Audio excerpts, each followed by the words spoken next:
I am live here. Sorry, I'm a few minutes late there. Just was waiting for the metro for a little while, but I am live here in DC, right on the street, and hoping to get into some of these neighborhoods to show you guys some of the amazing palms and other exotic plants here. Sorry, a little out of breath. Just ran up the metro steps there, but yeah, it is a not the most pleasant day. It's actually one of the cooler days you've seen in a long time. It's been really nice, near 60 a number of these days, in the 50s as well. And now it's like low 40s and rainy, like 42, 43 and rainy. Not so pleasant, but at least it's not too cold. I know areas in the Midwest are getting snow. I just saw a video of Cincinnati getting some like 6 inches of snow, which is crazy. We've gotten no snow yet, all rain here. And thankfully it's actually stopped raining for a second, so it really doesn't feel very bad out at all right now. And we're right here, excuse me. You can actually feel the difference here in the urban heat island. It actually does feel a little warmer than at my home.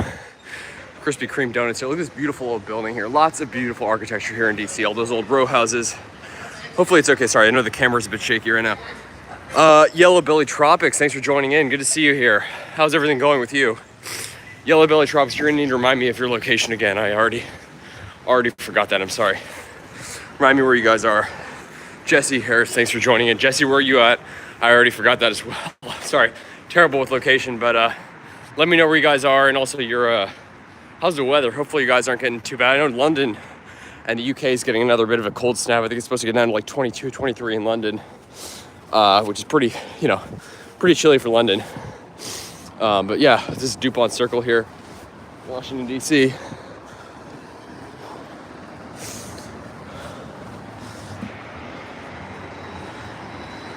It's the White House down there, all the way there, where the flag is. Lots of nice buildings here. Look at this beautiful building here. Isn't that cool? So much neat architecture here. Trying to see where. I planned out a whole route to go for this live stream. I think this is probably one of the best walking live streams besides the National Mall to go on. I've never live streamed this before. Just like 7 or so houses that I can hit here with palms and other exotic plants, and then yeah, some other cool stuff that I know about. So I think it'll be pretty fun. And if I have time, let's hope. Sorry, I got to zip up my jacket. If I have time, hopefully I will make it all the way to that big palm house, the one that I put in the thumbnail of this video. Hopefully I'm gonna make it there. But yeah, let's just see. Oh. They have all the fountains turned off, but honestly, with our weather lately, they probably don't need to. Besides the cold snap, we really haven't had much freezing weather. You can see this, I don't know what that is. Kind of looks like a bald cypress, but it's got an interesting shape to it. What street is this? Sorry guys, 1 second.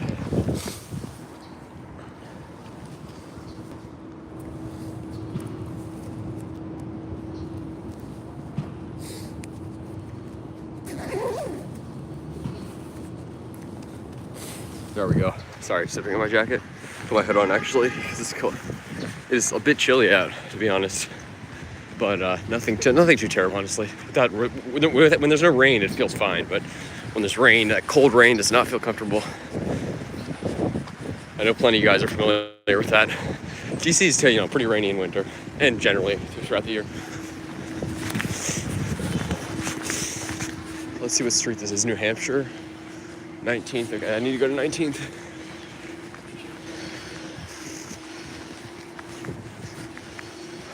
Sorry, guys. Been chilly all week. Pennsylvania. Jesse Harris, so you're in Pennsylvania. Okay. Got it. Are you near... I remember you telling me that, actually. Are you near Philly or or elsewhere? Because there's some nice palms up in Pennsylvania. It's awesome.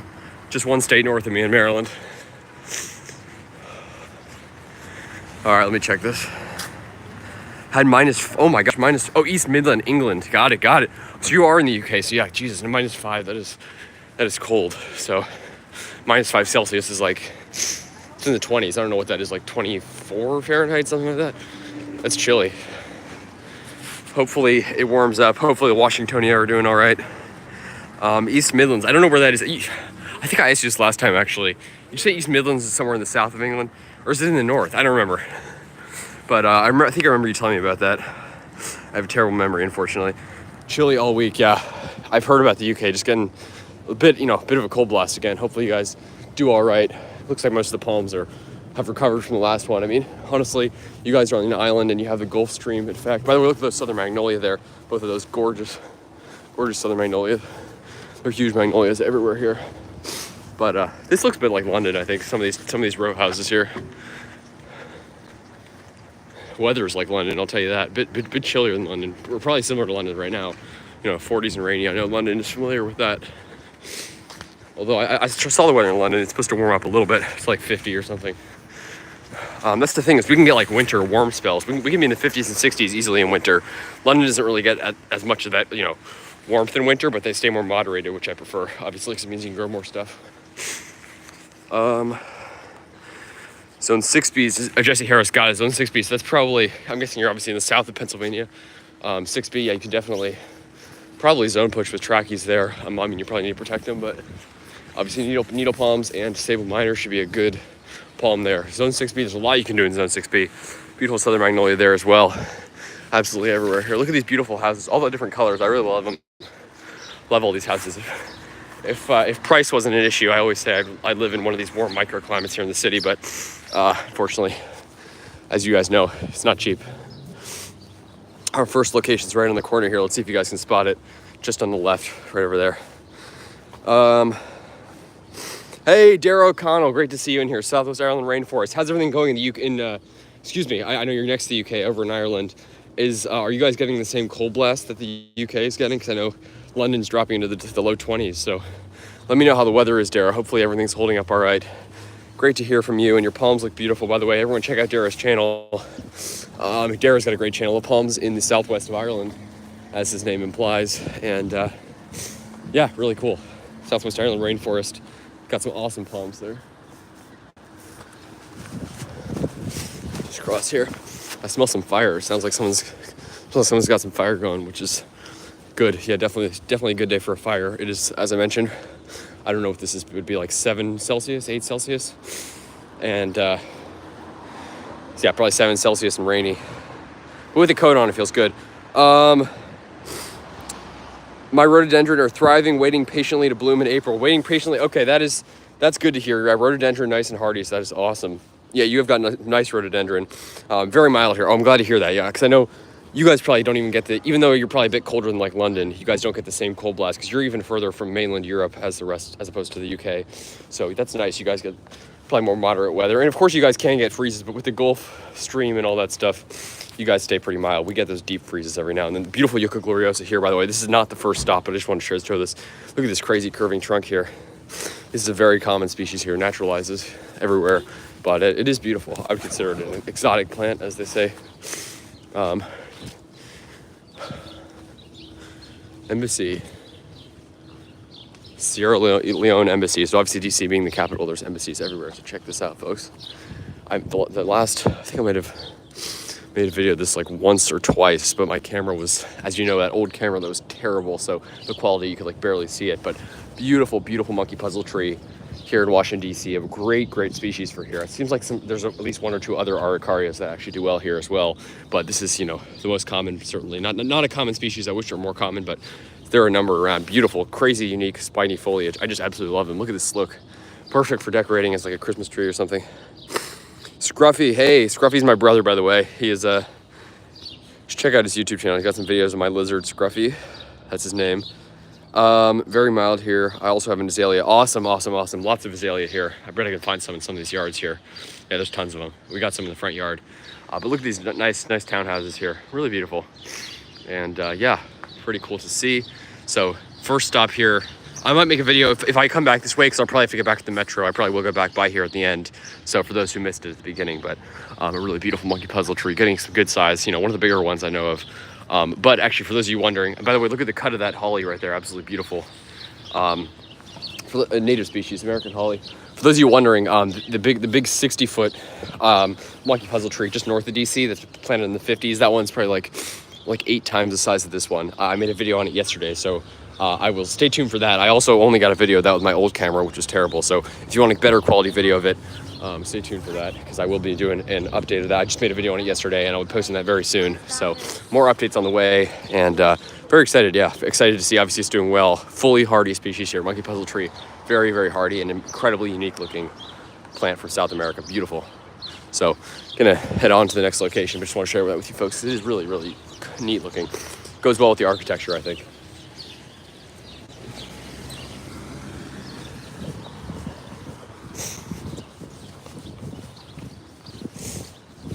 Oh, there. Dara, for you, just for you, Dara, Southwest Ireland rainforest. I want to share this with you. Beautiful rhododendron of some sort here, Washington, D.C. So as you know, just absolutely everywhere here. You can actually see the old flower. I think these are the flowers or what. I don't know what those are, but you can see them here, absolutely everywhere here. So Dara, yes, lots of rhododendron here, including native rhododendron. We have lots of native species of rhododendron. Rhododendron maxima, I think it's called. There's also, what's it called? It's evergreen, it's beautiful. It's not a rhododendron, but it looks like one. Oh, forgetting the name. It grows like along the hillsides and the streams, and it gives it sort of like a rainforest look almost. The mountain laurel. I'm forgetting the scientific name for it now. Look at the size of the magnolia, absolutely massive. As I mentioned, they are everywhere here. Native eastern hemlocks here. These are a beautiful species that I love. Unfortunately, they're being attacked by an invasive pest that's come over and killed a lot of them, but these ones look nice and healthy. They're probably treated, actually. Yeah, no pest. You can see the sort of appears white masses on the underside of the needles. It's called the hemlock woolly adelgid. Invasive pest, but none of that there. More hollies here. This certainly looks like England here. Some of this looks like London. I haven't been to London like probably like 6 years or something, but it was great when I was there. I didn't know about palms then, so unfortunately I didn't really think to look for any. But next time I go, I'll be palm hunting like crazy, obviously. So palmy down there in the British Isles. Hey, Insect Wildlife, great to see you on here. Thanks for joining in. How's everything going where you are?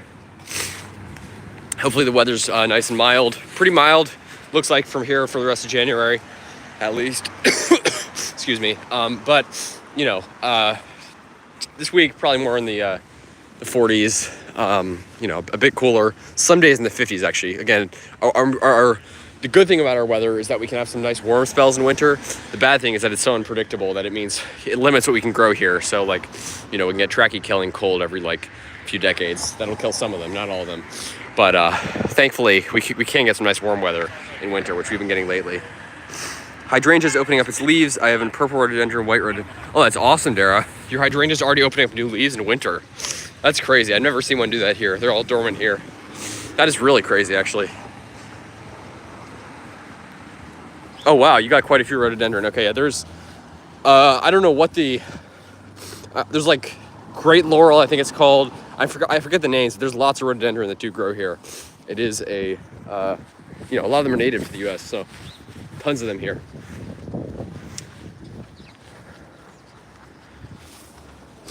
Once the rhododendron blooms, I'll do a video. Awesome, I want to see that, Dara. I love rhododendron. They're very, sort of like southern magnolia, they're very tropical looking. Oh, you know what? I'm actually going by a second location I didn't even think about. There was a eucalyptus, I think, here. I didn't even realize. This neighborhood's so palmy. There's so many palms here. But was it here? Oh, I'm forgetting.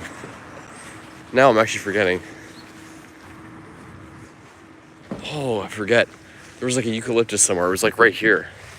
You know what? I don't even know if I'm going to waste my time seeing it because I'm sure it's fried after our cold blast. I made the video on one the other day that miraculously looked great. Looked pretty good at least. But a lot of them, I made another video I'll be uploading like tomorrow. I don't want to show too much carnage, obviously, the eucalyptus, because obviously you get the point. A lot of the eucalyptus died. But obviously, you know, I got to show you guys what they look like. And hopefully some of them will recover from the roots. But yeah, that's sort of what's going on here. Why did I unzip my jacket again? I have no idea. Give me a second.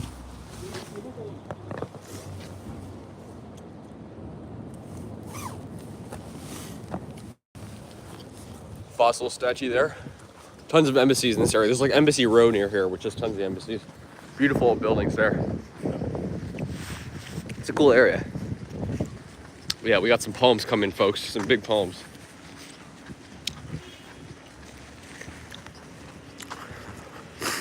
Very picky about the soil. They hate lime. Yes, I've heard that. Yeah, here in, I mean, you can actually sort of tell it from where they grow wild. Here in DC, or here in the DC area. Like if you go south to the Smoky Mountains, and also north and also west, you see them grow a lot more over a lot of the hillsides. But here in DC, they only seem to grow in sort of that poor, I don't know what it is, like this hillside soil, whatever. It's like rocky. So it seemed not to do well in that super, lime, acidic soil. But they can definitely be very picky about that.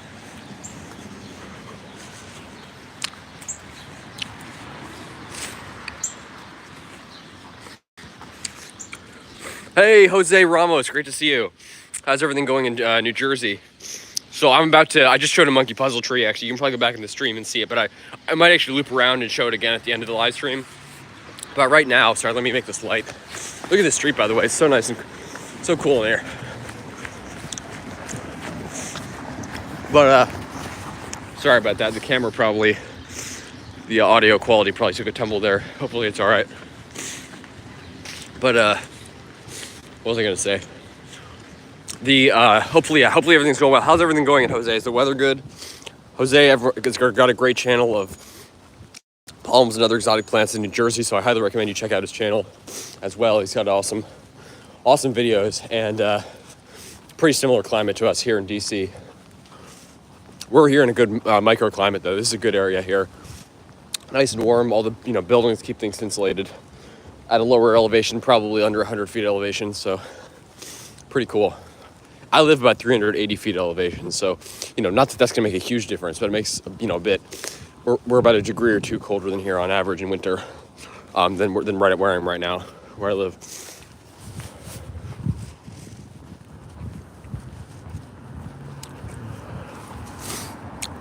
You getting any snow, Jose? Is there any snow up there in New Jersey? Because I know Cincinnati, the Midwest, they're getting like quite a bit of snow. We're all rain here. Today's just a rainy day, more rain on the way. No snow in the forecast. No snow at all yet this whole season.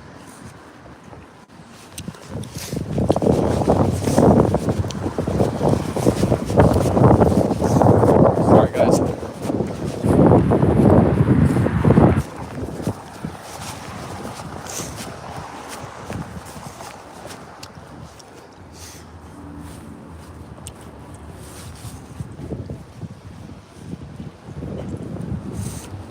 I gotta get down to P Street. Look at all these old buildings here. Beautiful.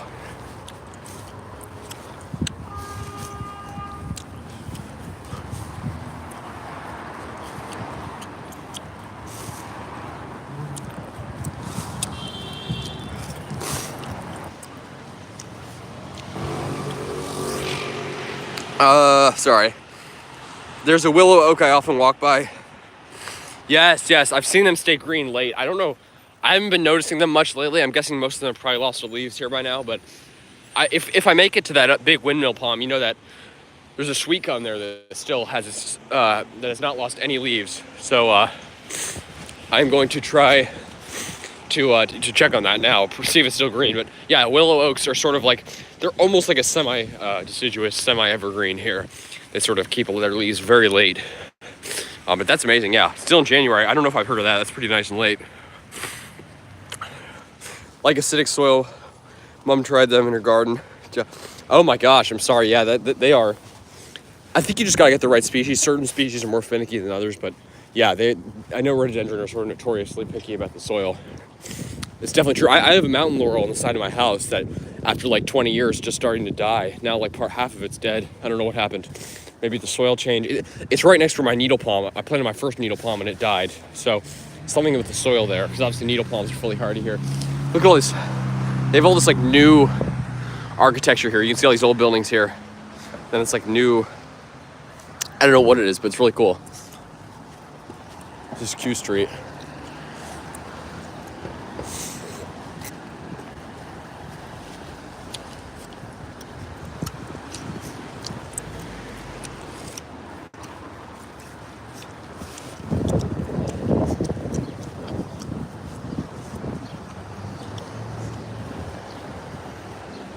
You okay here, of course?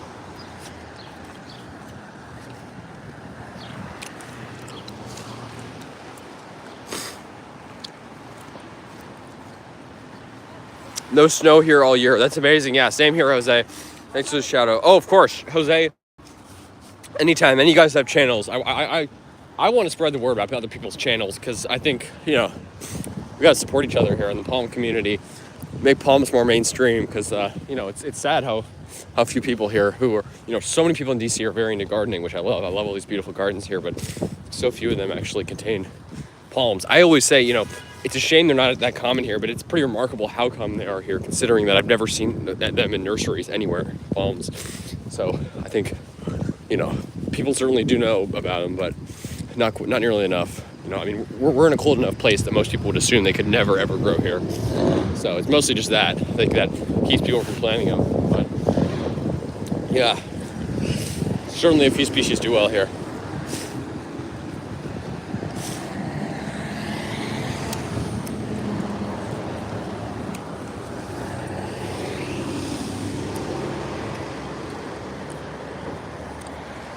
What street is this? This is P. Okay, this is the street. Guys, we're gonna be in some very palmy territory very soon. Yeah, this is like 1 block from here. There'll be some palms. Stay tuned.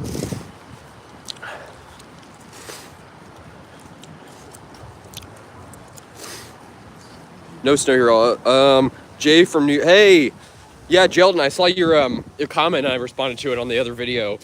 I can't believe that was your place. With the windmill palms, and I saw you said you planted some Sable Minor across the way as well. It's pretty awesome. Yeah, spread the palms. I'm gonna try to do that, and especially this year, I'm gonna try to get some more palms for Virginia Beach, bring them up and plant them here. But that's awesome. I love it. Thanks for joining in. Planted a Sable Palmetto. Oh wow, Dara, that's awesome. Sable palmetto, I know they've struggled a bit in the UK because of like lack of summer heat. They need this, like, we get to like 90 here in summer every day pretty much, and it's crazy humid, but I think they're growable for where you are. That's awesome. Yeah, needle palms usually are pretty expensive because they're pretty rare species. The one I got, I don't know the gallon size, but it was the same size as my Sable Minor, and the Sable Minor cost $15, and the needle palms cost $40. So they are quite expensive, unfortunately, because they're so slow growing too. Even for palms. Acidic soil, my soil. Yes. Shade, definitely. They're understory plants here in the wild, and yes, exactly. I really appreciate you helping my... Oh, of course. Any of you guys, yeah. I want to shout out as many channels as you as I can. But I want to share this with you guys. Check this out. The first stop here. Check this home out. Beautiful home here. And these are probably from the 1800s. Look at this cholla here. I believe this is Cylindropuntia imbricata. It's called the cane cholla, I think. I forget which species. But yeah, I think the Latin name is Cylindropuntia imbricata. And just gorgeous. It's probably like 5 feet tall now. It's, you can see the stems sort of slump over in winter, but taking the cold in strides, looking great after our cold blasts and everything. Fully hardy species here. These things are native actually to Kansas, even all the way to Kansas. So they are tough species, which is pretty cool. And you can see them already actually naturalizing here. Look at that tiny little stem. Probably either fell out or from seed, or I don't know what. I mean, it's so small it almost looks like it grew from seed, but starting to naturalize, and you can see that stem there. These ones, you can just take them and plant them, these little stems. They'll form new cholla. Isn't that beautiful? And then this is just such a crazy street. There's a tiny little block here. You got a cholla. 2 houses down. Look at this. Now we're talking. Look at this. Beautiful, beautiful needle palm here. This house, I think these people are palm people, not just because of the fact that they have a needle palm, but I think they actually had a windmill palm like right there in front of that wall. Good microclimate. It's probably even better in there. That'd be like perfectly sheltered there, but they had one there, and it actually survived the 2014 polar vortex here, which killed like 2/3 of the windmill palms in the city. But I think it was just so stunted. I think 2015 was also a pretty bad winter. Unfortunately, those 2 winters just knocked it out. After the second winter, it just couldn't recovered a bit, and then got knocked out the second winter. So there used to be a windmill palm there. There may be more palms back there for all I know, but 1879 this house. So nice and old, and not quite a nice one. Beautiful southern magnolias here, young ones. And check this out, beautiful needle palm here. Been here for quite some years, obviously. Just a beautiful palm. So cool to see it tucked in there, and obviously, the cold does not phase it here.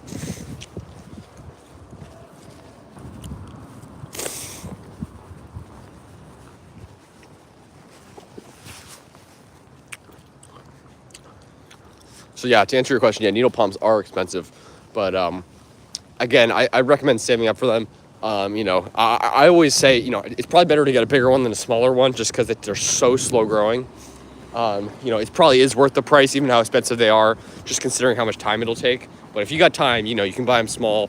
But growing them from seed, it just would take so ridiculously long that you know, mine's probably about 2 feet tall, so that's good for me. But it'll grow slowly.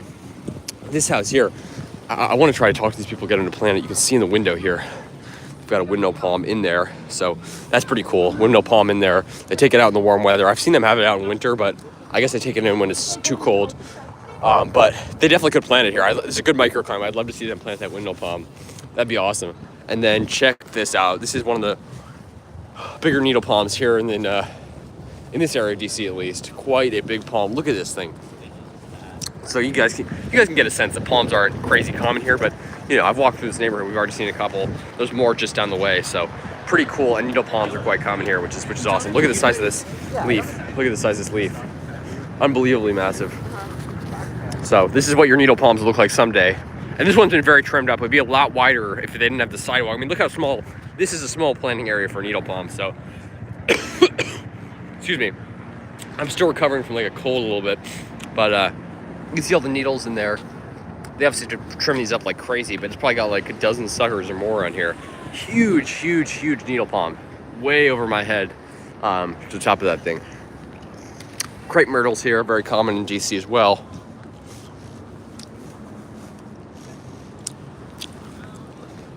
All right, let me. Do you grow any bamboo? Insect wildlife? I don't personally, but there's tons of it here. You know, we actually have, I think there's native bamboo in Maryland, so not all bamboo is invasive as people say. I love bamboo very much. You know, generally a pretty close relative to palms. You know, mostly, I mean, I think they're all evergreen, and I just love them. But unfortunately, I just don't have room in my yard, unfortunately, to grow them. I know you can keep them small, but we have a bamboo bonsai inside, actually, so if that counts, then yes, I do. But none outside in the yard. Plenty, if you go right down the street to the park next to my house, there's tons of bamboo there. 21-kilometer train. Oh my gosh. Wow, 1 hour. Oh my gosh. 1 hour, 41 minutes for, so 21 kilometers. That's like, what, 13 miles or something? That's insane, Dara. Congratulations, that's awesome. Dara is a big runner. He's done a bunch of half marathons. I think he's doing a marathon soon. And he's been doing tons of runs. That's amazing. So keep up the great work, Dara. That's awesome. I wish I could run like that. Unfortunately, I have asthma and stuff. I'm just I'm also just a bad runner. But yeah, that is amazing. Congratulations. Have Moso bamboo. Got it. Yes, I know you got some beautiful bamboo up there in Ireland. Probably grows slower though than it does here, which is a good thing for some of those species. But yeah, look at this main trunk, by the way. This thing goes all the way up, probably like, you know, close to 4 feet, 3 to 4 feet. He's got these needles here, crazy sharp needles. And look at the size of these stems here. Absolutely massive, massive needle palm. Huge. Just amazing. The size of this palm is unbelievable. You can see it. Yeah, so lots of needle palms here in DC. Pretty cool to see. And lots of bamboo. I'll let you know if I see any bamboo, because there's got to be some here. Check out this look at that needle palm. Just gorgeous. Absolutely stunning.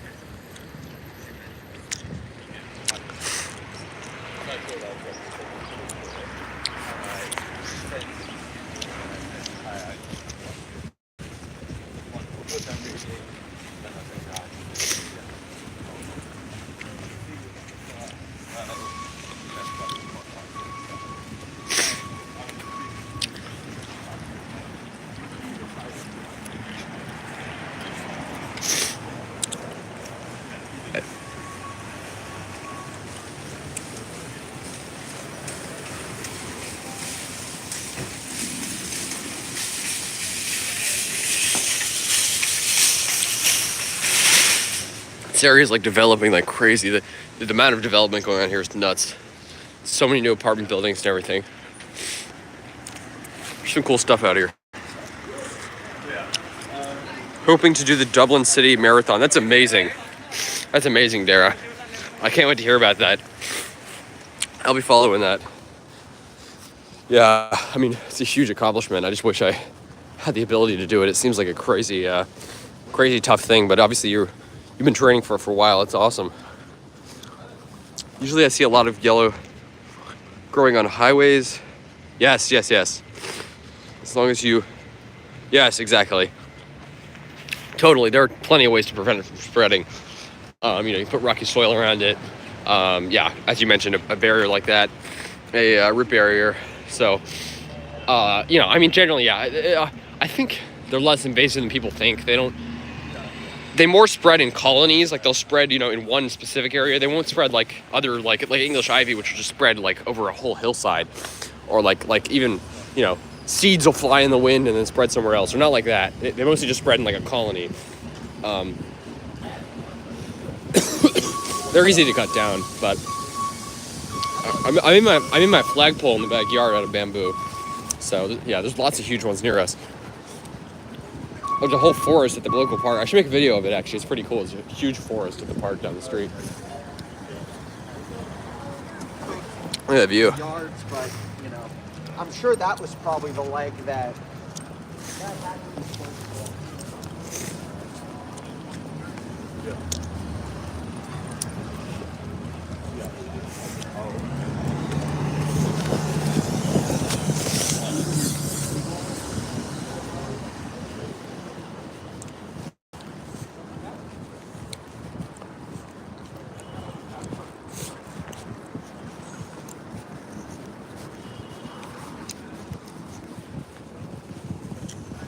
Wow.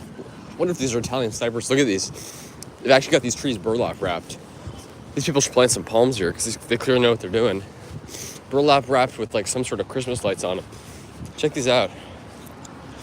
I wonder what these are. Some sort of cypress or something, but it's pretty cool to see.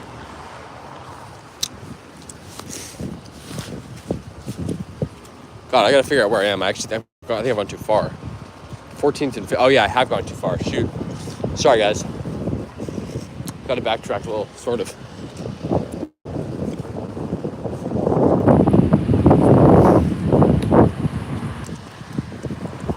Looks like Manhattan back here.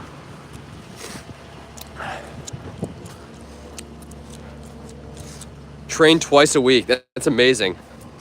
I haven't run in so long. I should do that again. There is something sort of enticing about running, and that keeps you in shape and stuff. Look at those southern magnolias, by the way, beautiful. But fortunately, I just I don't know if I have it in me. I do rock climbing sometimes. I do stuff like that, but running I haven't done in a while. It's good exercise, great exercise though. We are having cold spell. Yes, I heard that, Cal. Good to see you. By the way, I heard saw supposed to get on like 22, 23 in London. Is everything? Hopefully the palms do all right. I'm sure the washies and everything will make it. CIDPs, etc. But great to hear from you, by the way. How's everything going there? Wanted to say how valuable your channel is to us, the Zone Pushing community and palm enthusiasts. You just made my blessings. Thank you so much, Jose. That means a lot. That really does mean a lot. Thank you. That really, I just started putting videos on here just to sort of share what's around. To say I started with no knowledge is really an understatement. I didn't know anything about zone pushing. I just knew that there were a few palms that grew here. And, pretty much everything I've learned from either online or from YouTubers like you guys. So truly, I've learned so much from you guys. It's incredible. And that really means a lot. Thank you. You know what?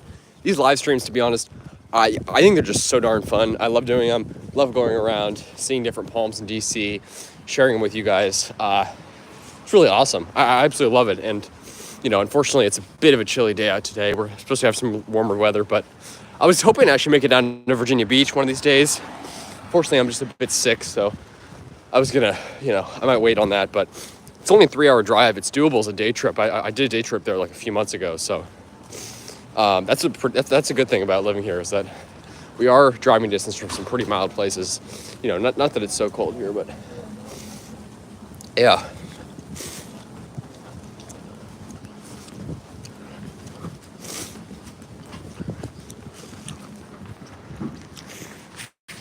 Look at all those houses back there.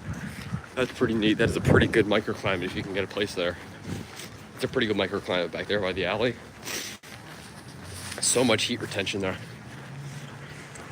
Thank you, Jose. Thank you for your words. And you got an awesome channel too. Everyone check out Jose's channel. as I mentioned, he's got a pretty similar climate to us here in DC, so we sort of share a lot in our what we grow, what we protect, etc. So, but that does mean a lot. Thank you. I'm wishing you all the best in New Jersey. Great palms in New Jersey. Some really, really neat palms. I don't know if you got Jose. There's a guy near Philadelphia, I think in Cherry Lake, Camden area of New Jersey, and his name is I'm gonna forget it. It's like something Silverstein. I'm forgetting his name now. He's on Facebook, but I was in touch with him.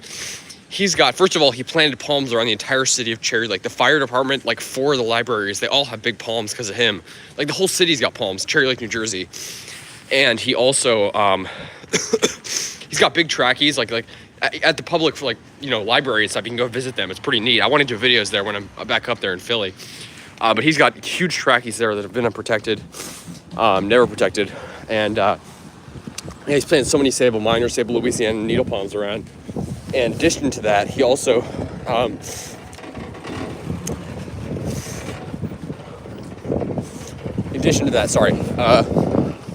gosh, I gotta check which street I'm on. I was saying in addition to that, there's also this place there, this sheltered courtyard, where he has like a 5-foot Camerops. It's like the beast of a Camerops, unprotected near Philadelphia, New Jersey. I'd never seen something so far north, never seen a Camerops like that.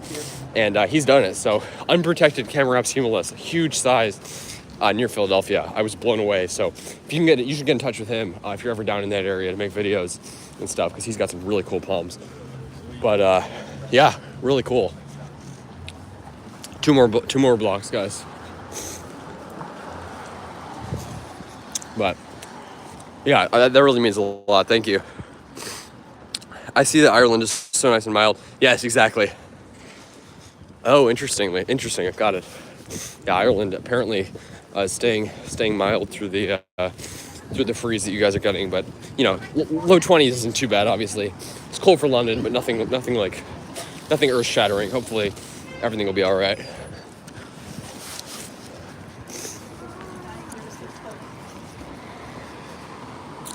The place that really interests me climatically is the northeast of Mexico, like just south of Texas, because once you pass south of the Texas border, very southernmost Texas, like Matamoros area, Brownsville, that area, very southern Texas, where you can grow coconut palms and stuff. Once you cross that area, it's really interesting. Once you cross the Texas border into Mexico, it's like there's tons of huge mountains there, and like Monterrey, Mexico, looks completely different than Texas, but it's like 2 hours from Texas, and it's this huge city way up in the mountains, and there's coconuts, royal palms there, and it really interests me what you can grow there. But the thing is, it's still sort of an eastern city because they still get those crazy cold blasts that come through, but it's just so mild there that those blasts almost don't really matter. It's so mild that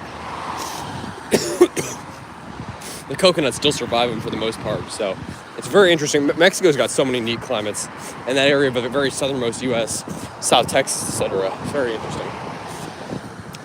Going to T Street here.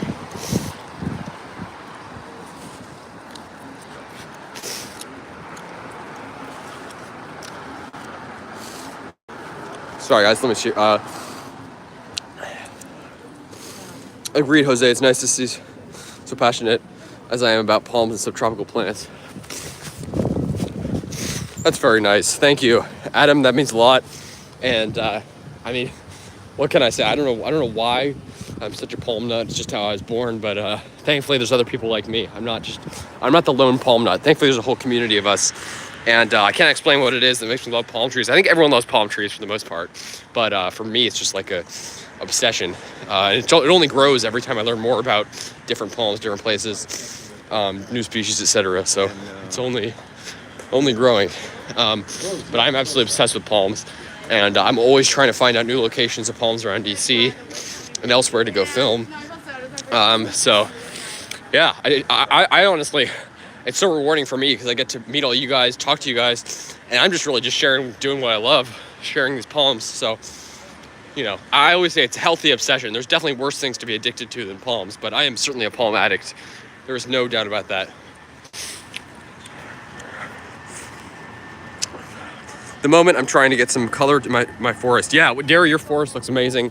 And yeah, come springtime, your forest is gonna be full of nice blooms, the rhododendron, your cacti, etc.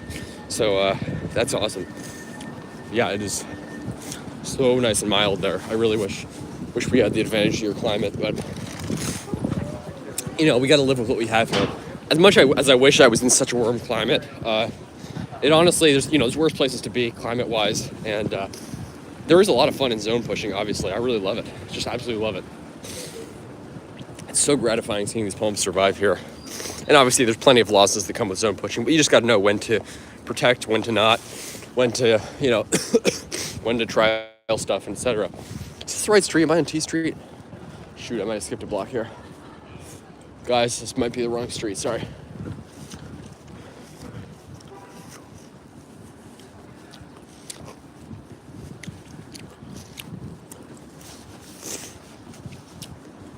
Oh, this is T Street.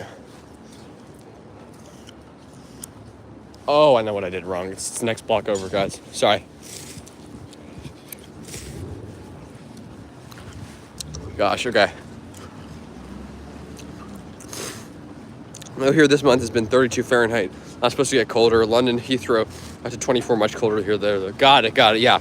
The microclimates around London, considering how generally how flat it is, it's not like crazy hilly or anything.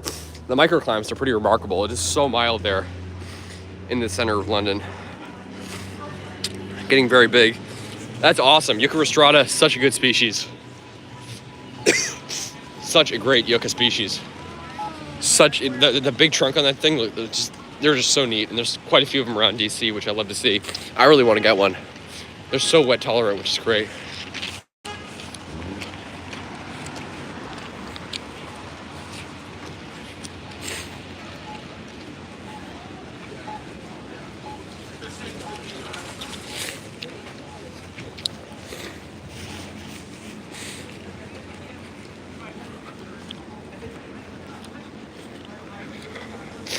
Right over here, guys. DC's cool. Some cool places around here. All my savings, it's the same with me, Dara. I'm always saving up for something. Trying to save up for my next trip to Pungo Palms Nursery in Virginia Beach right now. I'm gonna get tons of new stuff for this spring.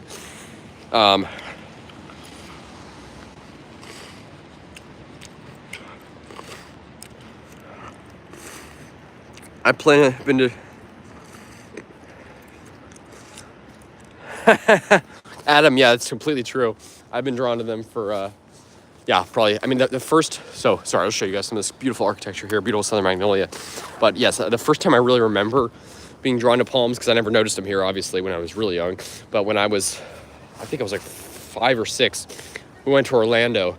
And the first thing I remember is stepping out of that airport in Orlando, Florida, feeling the warm air and everything. We were going to Disneyland with my family and seeing all the palms lining the drive. And I just felt like I was in paradise. They're probably sable palmettos, my guess. Either sable palmetto or Washingtonia robusta. Probably not coconuts, even though there are some coconuts around there. But they were amazing. And I just was hooked from there on. And, it was probably like 3 years ago now. I started my channel like 2 years ago, probably like 3 years ago that I found out that there were palms here in DC. And originally I was sort of like, I always thought it was cool, but I was like, just why aren't they so common around here? I just wish they were more common. And every time I would go out to warm places, I'd be so jealous. But finally, I just sort of thought, we got palms here. I got to start filming them. And, maybe I'll just film them for a little bit before I move to a warm climate. But now, it's been several years now and we're still going here. So, I'm honestly really impressed with what grows here, considering how cold it can get, and what people expect to grow here versus what actually grows here. It's pretty amazing.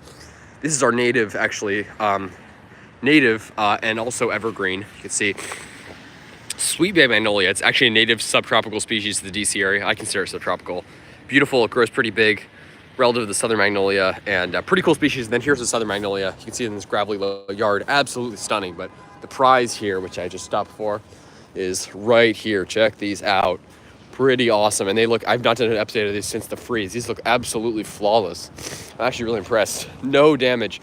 If you saw that trachea, this is a perfect example of the microclimates. If you saw the trachea, if you guys go on my channel, the last video I uploaded yesterday, I took like 2 days ago, was of a trachea in my neighborhood, Montgomery County, Maryland, just north of DC, probably like 20 minutes north of here, which had, quite a bit of damage on top. Still looked good, still probably gonna survive, but had certainly had some damage. And we're here in the city. This is actually a north-facing wall, but it's still a great microclimate. in here. You can see all the cement, all the concrete, everything. Keeps everything insulated. Probably, again, stays 1 to 2 degrees warmer on average here in winter. This shows the difference. Look at how perfect these fronds look. Look how tall it is too. Absolutely perfect. No damage to speak of. And, you know, after the freeze, it just shows what the microclimates can do. Look at this sable miner too. You can see this. That's all sable miner seed in there. That's a sable miner frond. That thing's probably like 6 feet tall, maybe more. Huge sable miner. So they got, I think, 3 sable miner with tons of seedlings around them, 3 clumps of sable miner, and then 3 windmill palms in here. Really, really cool. And then some yucca back there. Great, great, great yard here. Check this out. Isn't that amazing? Just beautiful. And I only recently found out about these ones from a viewer of mine. Very grateful for that. Huge sable miner here with the windmill palms. So I want to meet these people. They actually look like Sable, Louisiana a bit. I don't know. Oh, and for those of you English viewers of mine, there you go. English flag right there. Quite a few British and Irish people around here. You know, people coming. I mean, people from everywhere, obviously, because of the government work. You know, we're here in DC, but that's pretty cool to see for those of you from England. I like how there are different small communities on the internet of things. Like, I know, I love it too. Yeah, like, and keeping, you know, certain pets or something like that. Yeah, it's pretty neat. Lots of great communities on here, cacti, etc. Oh, awesome. Insect wildlife. Got it. Interesting. That's awesome. In spring, I'll be getting more rhododendron. That's awesome, Dara. Yeah, rhododendrons are beautiful, and when they bloom in my yard in the spring, you know, it's all pink, red, everything. It's beautiful color. 10 times as dense. Almost the same size. Really? Is that right? 10 times as dense. My gosh. Yeah, the thing is, when you go to Southern California, so are you saying it's the city of Los Angeles? Because greater Los Angeles sort of goes inland and then it goes down to San Diego.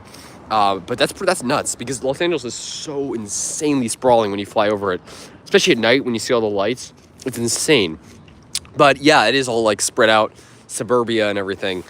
There, London is so dense. That is nuts. Yeah, London's certainly a lot bigger than Los Angeles. Los Angeles is the second biggest city in the U.S. I think greater Los Angeles, like 10 million people. California is about 40 million people. So that is nuts. What's the hedge in front of the palm? That is a good question. You guys gotta let me know about this. This is, someone actually I think commented on this when I made a video of it last time. It's got this sort of like serrated edge here. I don't know what this is. What's it called? Someone mentioned what it was, I think, but I forget. I don't know. I need you guys for this one. This is an ID, but it's a beautiful broadleaf evergreen, whatever it is. Pretty neat to see. Pretty neat. So I'm gonna keep heading here, and if I walk fast enough, I think we might be able to get to that big palm. You guys know the big palm. If you guys look at the thumbnail of this video, that's the palm I'm talking about. So we might be able to make it there in time. It's about a little more than a mile from here. So let's hope. Gotta walk fast. But there's another palm on the street too. But isn't that neat? A neat clump right there. Three windmill palms planted together with clumps of sable miner around. I think that's pretty cool. What a cool yard. And again, untouched after the freeze. Pretty darn cool. Pretty impressive.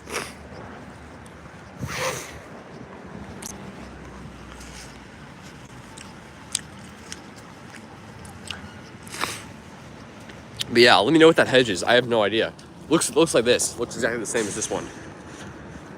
Is it right? Actually, I can't tell if this is... Looks similar to that. I don't know. How's it going?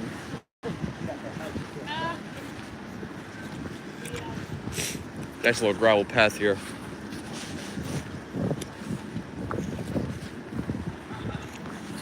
One second, guys.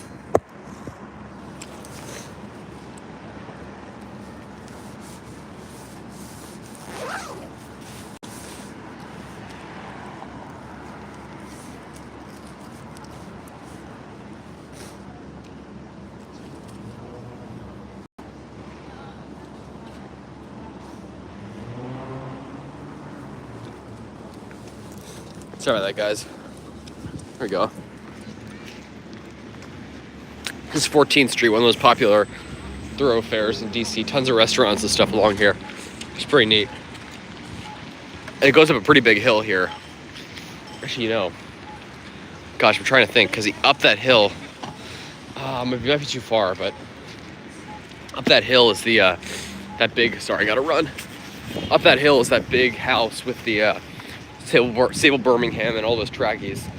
I don't know how far that one is there. I don't know if you got, because I don't think I can make it there and to that other, to that other big palm.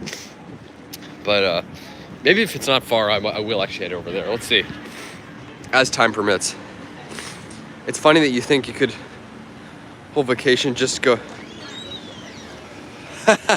Cal, it's so funny you say that because I was talking the other day, and obviously, London's far away, so I don't know how soon I'll make it there, but I would love to, if I can, take a vacation there literally just for palm spotting. I'd say it. UK is one of the top countries I want to go to now just because of the palms. And I've been there in the past, but it's so funny because it's so far north, but I almost want to go there more than some of the tropical countries just because of how many palms there are. I really, really want to go there, and I'm just more blown away every time I see pictures. UK palms on Palm Talk always post the pictures of all the hardy palms there, making me jealous. But no, it's pretty awesome. It's incredible we can grow there. A place like that, especially down the south coast in the Scilly Isles, that really kind of blows me away. Obviously it all blows me away, but the fact that you got so many Rapalus stylus, Nicao palms, Arcanta phoenix, Queen palms, and what else? You got oh god, I'm forgetting the name now. Kenja palms as well.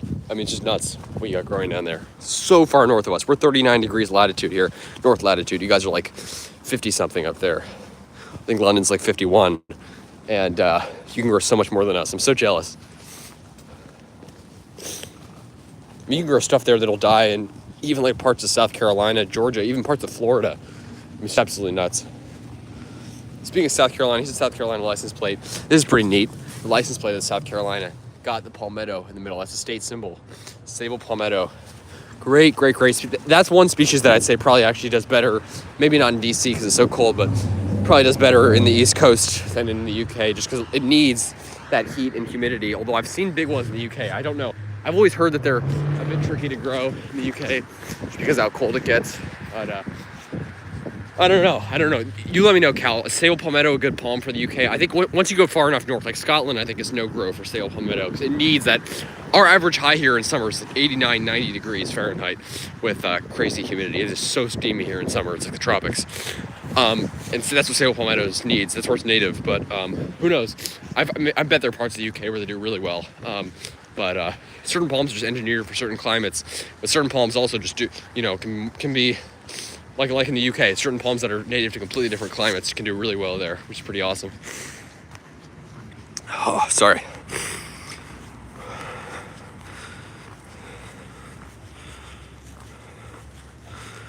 If you did go, I would go in mid-July. Absolutely. Yeah, I think considering how cold the Scilly Isles is, like even in summer, it's like 30 degrees. In summer, it's like 30 degrees colder than here. It's like average, like 70 or below in summer Fahrenheit. So it is literally like 30 degrees. 30? No, 20 degrees. My gosh, sorry. My math is not serving me well today. It is like 20 degrees colder than here in summer, which is crazy on the average. But yeah, I would definitely go in summer if I went to the UK because it's perfect there in summer. It's like in the 70s. London probably is like in the 70s. That is. That's awesome. Oh, sorry. Here, there's a palm right here. Gosh, don't want to. God, I thought it was on. Oh, that meant T. ST. Yes, it's S Street. So all the streets are numbered and lettered here. So this is 12th and T, and the next one's 12th and S. So.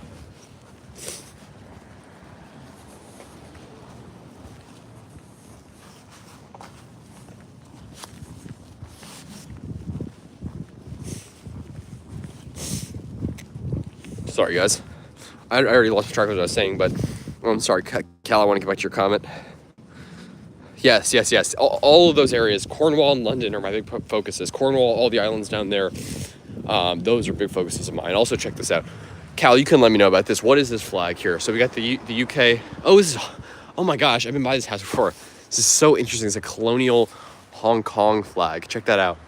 Hong Kong. So Hong Kong was part of the UK before they gained independence. I don't know when, like the 70s or something. When did they gain independence? I have no idea. But that's so weird. Colonial Hong Kong flag. You do not see that very often, especially around DC. Geez, that's crazy. Check this out. I don't know what this is actually. Oh, this is just a dead cypress. Nothing impressive here. I thought it was a bald cypress for a second, but it's a dead juniper, I think. Yucca gloriosa here. There's actually a house somewhere near here with big Yucca rostrata. I don't know where they are though. But these are Yucca gloriosa here. Beautiful trunks here. Really neat. Tons of that stuff around here in DC. Look at the beautiful colors on these houses here. Absolutely beautiful. Those are, I think, loblolly pine there. Some sort of subtropical pine growing there. Oh, is that the? Oh my gosh, is that the? That might be the hill with those big palms. Sorry, guys. I'm getting so distracted here.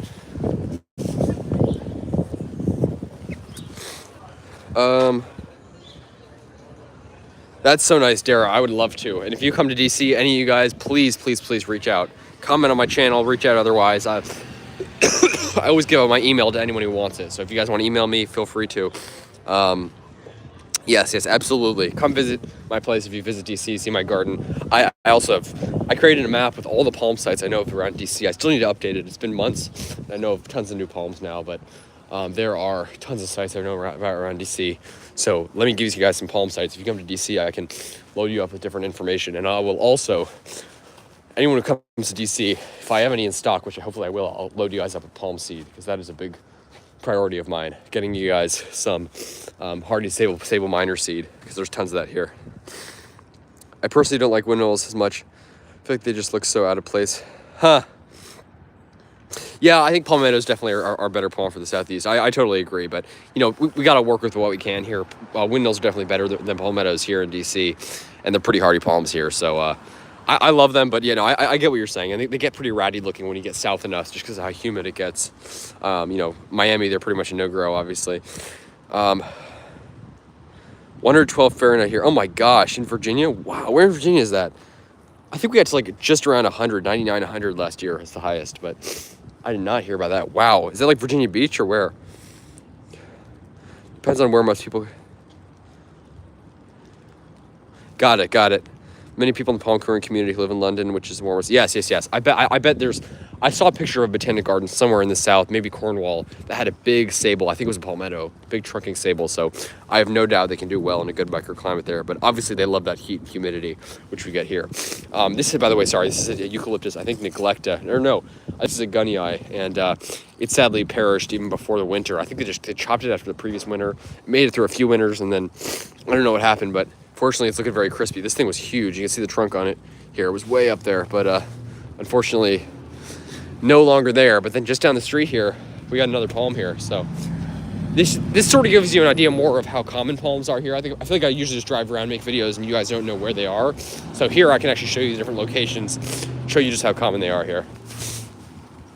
Not that they're crazy common or anything, but sables grow well here. Yes, no doubt. I say most sables are great for the UK. Certainly sable minor and all those hardy species, perfect for your climate. Sable Latonia, my Sable Latonia is still unprotected. No, it is protected with minor protection, but it's still flawless. All right, sorry, I'm gonna show you guys the palm in 1 second, but that's crazy though. That it got to 112 Fahrenheit at Poly. That's crazy. I always thought loblolly pines stay small, but now... Oh, no. The ones around Virginia Beach, they're native to the eastern end of the DC area. They easily get to like 80 to 100 feet. They're huge trees, yeah. Yeah. Hey, Chicken Farm, great to see you on here. How's it going? You're in Ohio, right? Up north there. You guys have a lot of snow up there right now? Great to see you on here. Thanks for joining. Take care of yourself, and I hope you get well soon. Thank you, Chad. Thank you. Yeah, unfortunately, I just got a bit of the sniffles, but just a little cold. I COVID tested, none of that. I don't have a COVID, thankfully. I got tested and everything, so I don't have COVID. I don't have the flu or anything, I don't think, but just a little bit of sniffles. Probably not great for me to be out right now in this cold, rainy weather, but you know what? I'm doing it for you guys and for myself mostly, but also mostly for you guys, and also for myself because I like being around all the palms. But just wanted to do a live stream because I absolutely love live streaming. It's one of the most fun parts of my channel. I like uploading videos a lot, but actually getting to interact with you guys in real time and showing you all these palms is so rewarding. I absolutely love it. You guys have so much. You're a fountain of knowledge, all of you, and I absolutely love talking to you guys. I'm only growing one sable. I'm the only one growing sable. Yeah, Dara, I bet you are probably the only one growing sable in Ireland. They're so rare up in in Europe anywhere. But that is awesome. Yeah, sables are such great palms. Thanks, Chicken Farm. London is a funny climate when in the summer. When it's cool, it's humid. When it's warm, it's almost like a Mediterranean climate. It's fascinating. I was in Richmond, the high temperatures. Yes. Richmond is cooler than Virginia Beach, but someone told me that it was the same climate as DC. Richmond is definitely warmer than DC. Richmond, Virginia, capital of the state of Virginia. Virginia is about a 10-minute drive from here, but it's a huge state. Virginia Beach is about 3 hours from here, and then Richmond's between DC and Virginia, and it's pretty far inland, but it's pretty mild. I have videos. There's plenty of 20 plus foot trackies there. Trackies probably fully hardy there, or mostly I the ones that I saw were huge and had been there for decades.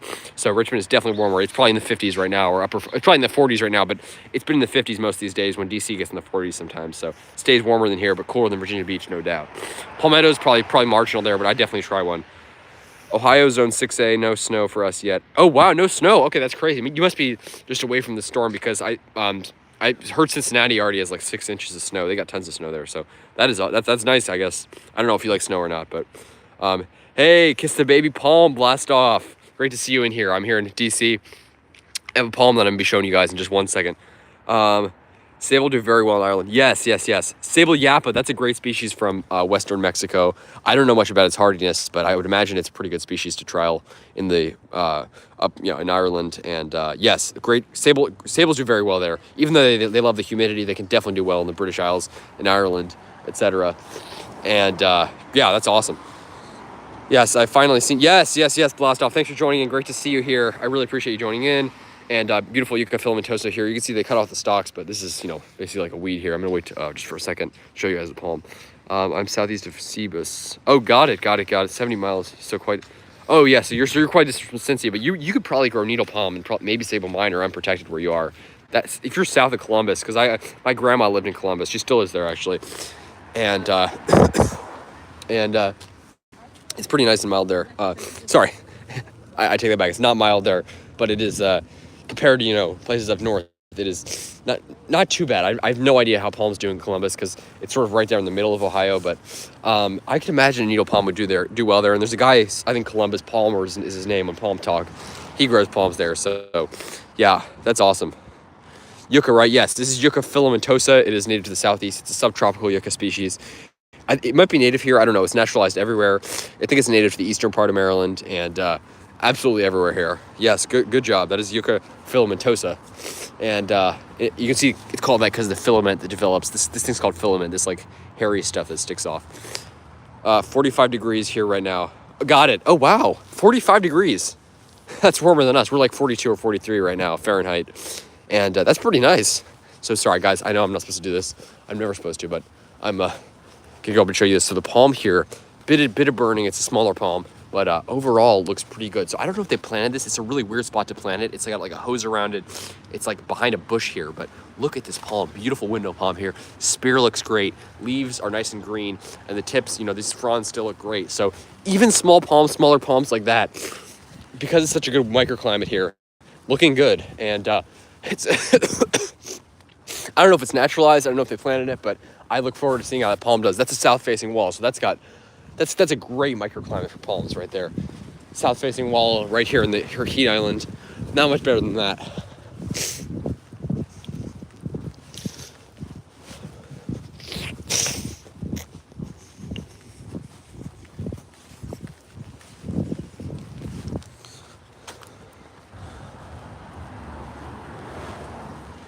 Bought a tiny trachea.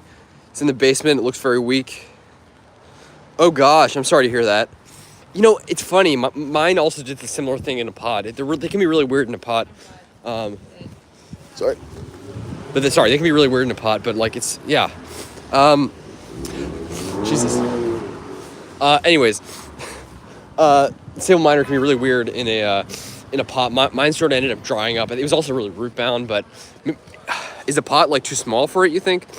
Because I say just keep it watered.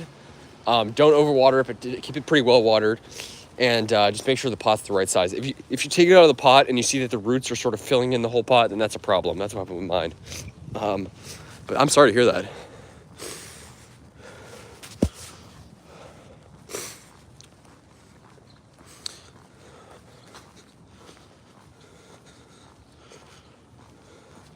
We grow that here. I don't have it. Oh, got it. Yes. Yeah, it's a very hardy species. It grows all the way up to Ontario. And yes, great species, Yucca filamentosa. I definitely recommend it. My neighborhood, they planted a small banana next to a sidewalk. I'm not sure if it's hardy, but they... So did they remove it or did it possibly die back? Because bananas, I'm insect wildlife, sorry. Yeah, I'm assuming where you are, the bananas ended up dying because what they do in our climate is the bananas just go dormant in winter and they sort of turn brown and they often will cut them down. It looks like they removed them. But what actually happens is they just go dormant, the bananas die back in fall, and then in spring they grow back. So it may actually come back if the stump is still there. But is there still like a stump of the banana there? Because if so, then it will probably grow back. But yeah. Big temperature difference in London. Tonight is 39. Wow, that's crazy. That's a huge difference, yeah. London is so mild. God, blows me away.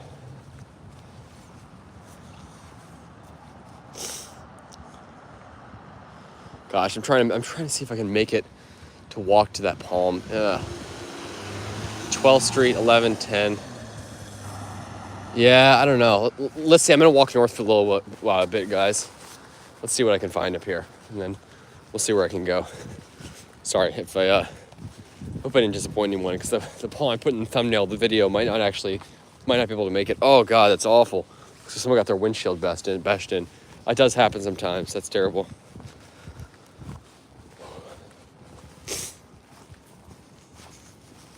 I feel bad for whoever that happened to. Never had that happen, thankfully, but I have never had a problem with Trachycarpus. Yes, Dara, your climate is perfect. Not much better than Ireland and the UK for Trachycarpus palms.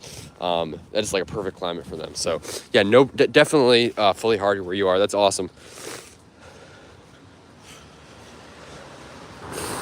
I was just typing. Oh, got it. It's 9 Celsius here, nearly 9 p.m. 9 Celsius, that's nice. Awesome. Next week is around 52. Oh, that's awesome, Cal. I saw London's supposed to be in the 50s, so that is beautiful. Hey, JT, great to have you in here. JT, you're in the DC area, right? That's awesome. Thanks for joining in. I'm gonna head up to this palm here, and then I think I'm gonna actually end up heading back. The other palm's like still like a mile or more away, so I'm gonna end up heading to this other palmy house that you guys may know very well. I made videos on it, so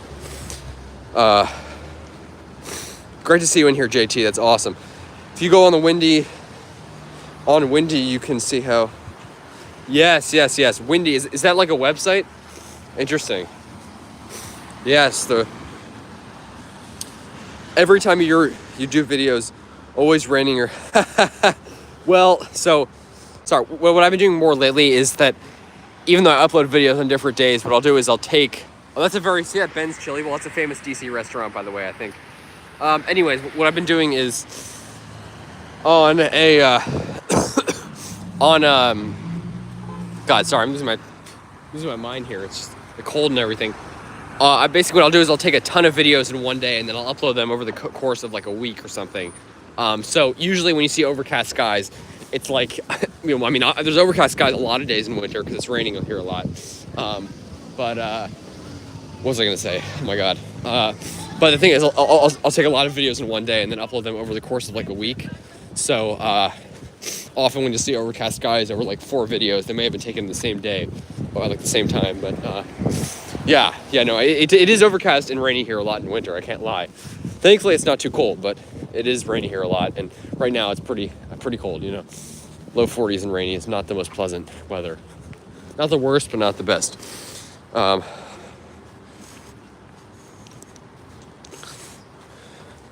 I have never had a problem.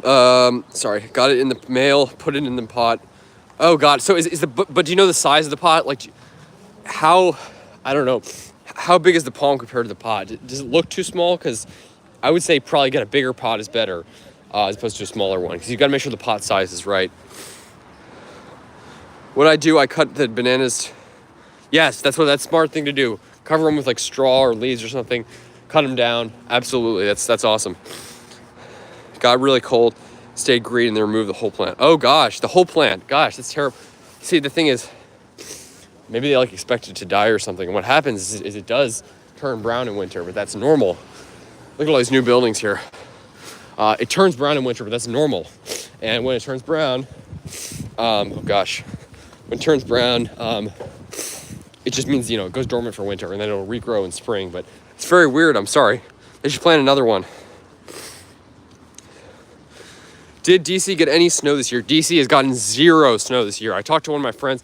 A couple people said that when I was away over the holidays, it snowed for literally like a couple minutes. Obviously nothing stuck, but 0 snow, 0 accumulated snow here at all yet. So yeah, who knows? Maybe we will have a snow-free winter because there's none in the forecast. You know, maybe we'll get snow at some point, but it is, you know, I'd say it's probably equally rare for us to get a snow-free winter and get a decent amount of snow. Usually we get like barely any snow a couple times, but you know, we can go without snow here sometimes. I don't mind it, certainly. You know, this cold rain isn't doing anything to any of these palms, as much as it may be a little unpleasant for us. Look at all these new buildings here. Crazy.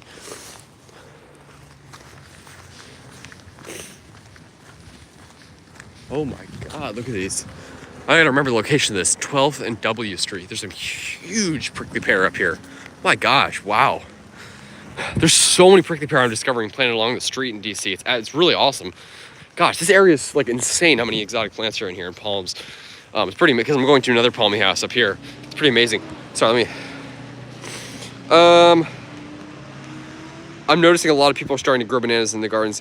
Pretty sure they're hardy. Yes. Those bananas, Musabaju probably, they're hardy to zone 6 at least, if not zone 5, as perennials that come back every year. Maybe ride a bike when doing this. Blast off, yes. No, I actually rode my bike to the metro in Maryland and then took the metro in to DC. I would love to do that, but my camera would be so shaky, and also it's rainy, and also I don't know if I can bring my bike. I can't really bike down here. It's such a long bike ride. It's probably like a, you know, hour-long bike ride from my house, but it's a good idea. But I think it's fun. I get to talk to you guys while I walk around and show you guys different stuff. Sorry. No, the size looks fine. Got it. Okay, interesting. I don't know what's going on then. Is it how often you water it, chicken farm? Because water can also be an issue. Usually underwatering is more the issue than overwatering with windmill palms. But overwatering can be an issue. All my bananas died. Oh my gosh. They died. Oh, so did they go dormant or did they die? Because I bet they'll come back in spring, Dara. For edible bananas. Yeah, me too, but unfortunately we can't grow them here. Musabaju, I tried eating it once, and the bananas are so small you can't really eat them. Ireland had snow. Wow, did they?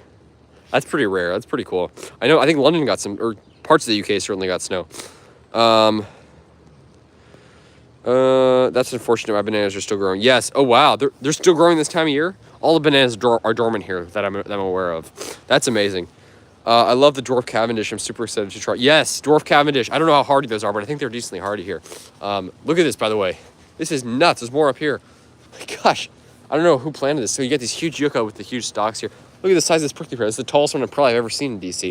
It's got these massive fruit here. Look at this. The spines are crazy, so I'm not going to get my hand, but look at this next to my hand. Huge fruit. Huge pads as well. Massive. Look at my foot in here. Look at that. And then this thing probably goes up at least 4 feet. This is a giant prickly pear here. God, that's nuts. I wish I could like stop and take a video of it, but I'm obviously getting my live stream here. So I got to remember the location, 12th and W Street, I think, northwest, and then come back here. More of this here. Look at how big this thing is. Nuts. Absolutely nuts. Look at this. Get my foot in there. Nuts. That looks like a punch of Elysiana or some other, maybe a punch of, I don't know, Basilaris maybe? I don't know. It's a beautiful Apuntia species, whichever it is. If you guys know the ID on that one, I'd love to know. Well, it's got like this sort of grayish, silvery blue pads, and really beautiful. I'm getting hungry now. Not for cactus, but just generally. Beautiful homes here. The house I'm about to show you guys is right up here. You guys will probably know it. How much battery do I have left? 59%. Okay, good. We are good here, so I can live stream for a while longer. But thanks for joining in, guys. It's great to have all you guys here. Gardenia or Camellia? I think there are some here. I'm not as well versed with those, unfortunately. I believe they do grow well here, and I bet if you go to the Arboretum here at DC, the Arboretum, they got all sorts of those, various flowering plants like that. So if you go to the National Arboretum in DC or the Botanic Garden, there's got to be tons of them there. Beautiful old high school here. This is where the elevation starts to change, and there's big palms up here. So even on the hills, the palms do well here. Really goes up a lot here. I've been sort of going up the whole time, like the elevation.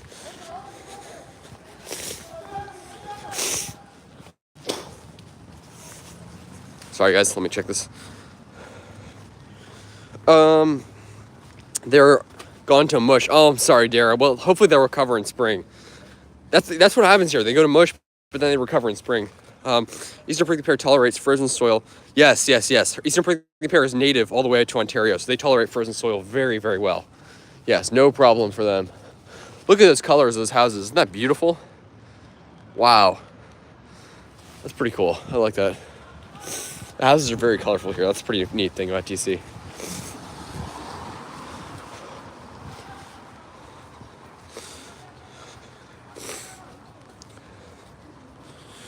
That's awesome, Cal. Yeah, bananas seem to do very well where you are. That's awesome. Prickly pear should be planted more here. Yes. Although the UK I know has plenty of huge prickly pear, barrel cacti, etc. Tons of cacti there. But yes, same here. They should be planting more here, but there are quite a few around, which I'm glad to see. Yeah.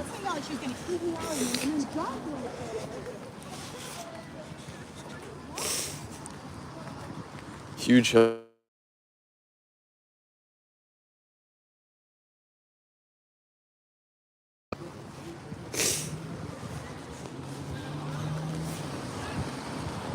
Look at this building here. Sorry, guys.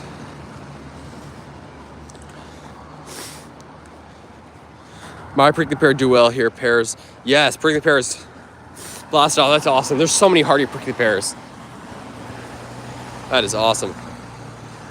Related to rhododendrons. Got it. Yes, then I'm sure I see them around here.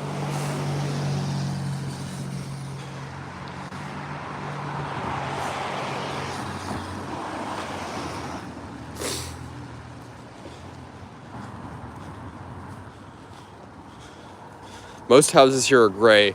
Got it, yeah. Yeah, I know London's got those row houses, but they are beautiful. All those townhouses and stuff, really beautiful. Yeah, DC is quite a bright colored city. There's a lot of beautiful homes here. This view is nuts when you get up here. Look at that tip of the Washington Monument. Right there. 555.5 feet. 555 feet, 5 inches, I think, sorry.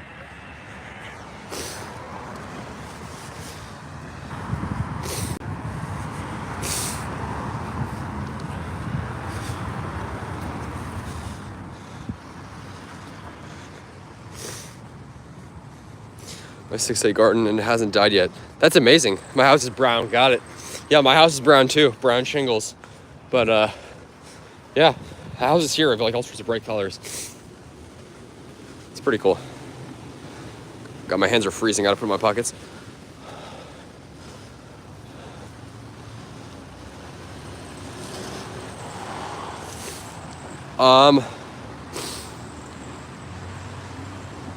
Sorry. Maybe try Eucalyptus bougainvillea, I heard. Interesting, yeah, there's so many great hardy species. I want to try either that or neglecta or gunnii or one of the hardy species this spring. I'm going to be planting a new one, no doubt, but I still need to decide which species. That's cool though, yeah. Tons of great species out there. Moses Isley. Huh, who's Moses Isley? Moses Isley channel. Who is that? Is he a palm guy? Look at this. View up here is amazing. I'm gonna go over here just briefly to show you guys.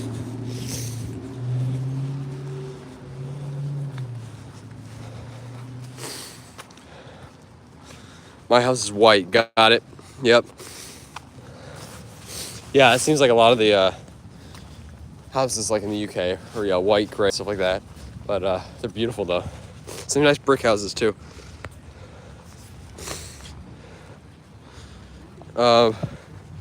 He has many evergreens on his channel. Oh, got it. I will check him out. Thank you, Moses Isley. Thank you. Trying to figure out why the U.S. urban heat islands aren't as warm as London's. Obviously, London. I know. Yeah, exactly. I bet you that like I know there's trackies in like Manhattan in New York, so I think that one's pretty good. But like LA's got to have a pretty poor urban heat island, even though the I mean obviously it's so dang warm there, but even though the city is so expansive, it's just not nearly dense enough, except for the downtown area. Very few skyscrapers in LA considering its size. But yeah, check this out. Look at this view. Amazing. All this new development here. That is the, where is it? Oh my gosh. There it is. The US Capitol building right there. Over all this development. That dome right there. Then that is the Washington Monument right there. Pretty neat. And then all these townhouses here. So nice view up here. And from here, we're going to go head over to, look at all those townhouses there. Beautiful. From there, we're going to head over to the, that palmy house that I mentioned to you guys.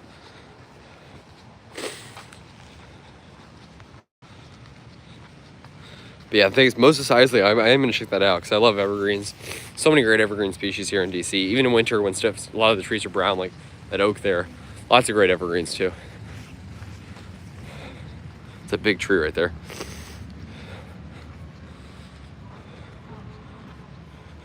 Yeah, but that is interesting. London's just got an insane urban heat island. It is just crazy. Are Leyland cypress or Italian cypress actually a true cypress? I don't think they are. I don't know about Leyland cypress. I don't think Italian cypress is. No, yeah, I don't think so. The houses in LA have lots of green space. That is true, Cal. Yeah, tons of green. It actually is kind of crazy. They call it the urban forest out in Los Angeles. It is so green there. And when you go in winter, even obviously everything's like green and lush and palms everywhere, all sorts of stuff. LA is awesome. I don't know. Have you ever been to LA, Cal? Southern California is probably my favorite part of the country, just because of all the stuff that grows there. And also, I love Florida, but unlike Florida, Southern California's got those beautiful mountains and everything. The terrain's just a lot more diverse. But obviously, Florida's got it's truly tropical in South Florida, which California does not have. So there's advantages to each place. All the mangroves and stuff in South Florida are pretty cool.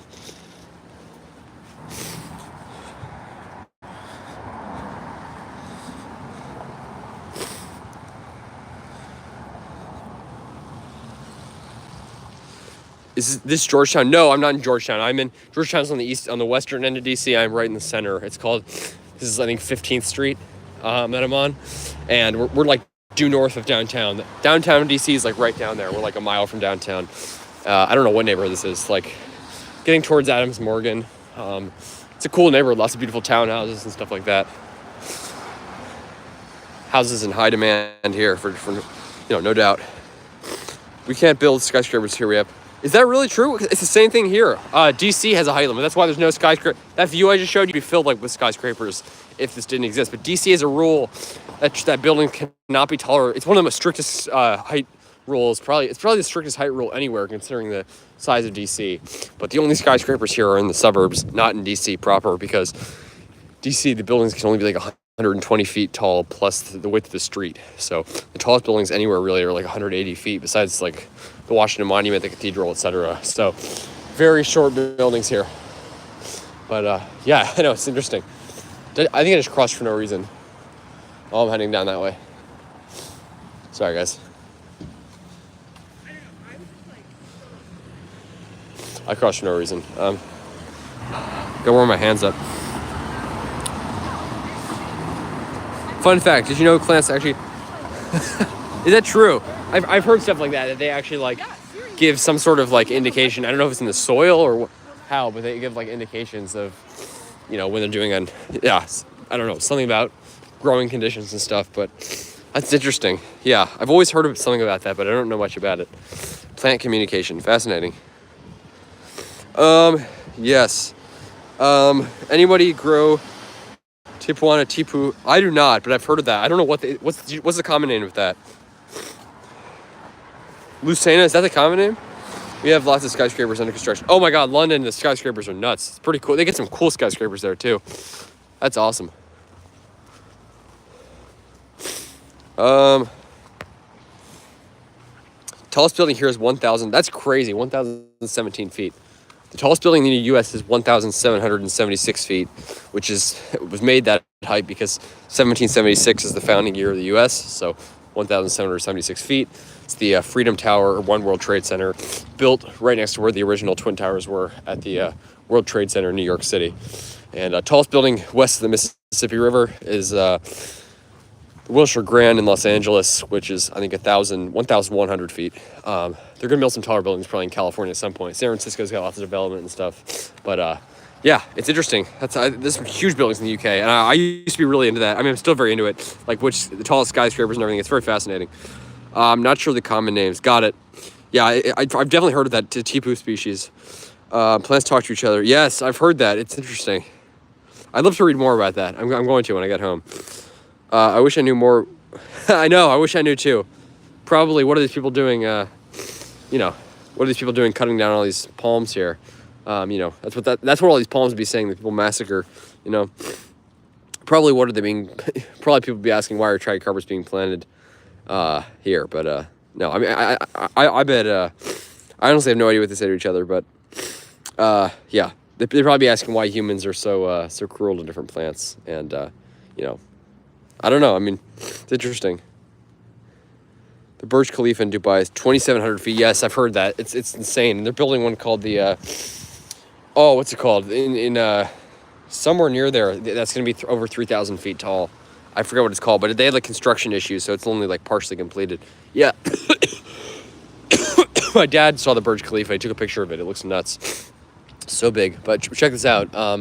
This is amazing. This yard is so cool. This one you guys know, so I'm going to just do a quick update on this yard. So you can see this palm here, absolutely massive windmill palm here, loaded with seed, loaded, completely unfazed. Looks like they did some trimming here. I think they've been over trimming these palms a bit lately. Sable Birmingham is definitely over trimmed a bit. Maybe it had some damage, I don't know.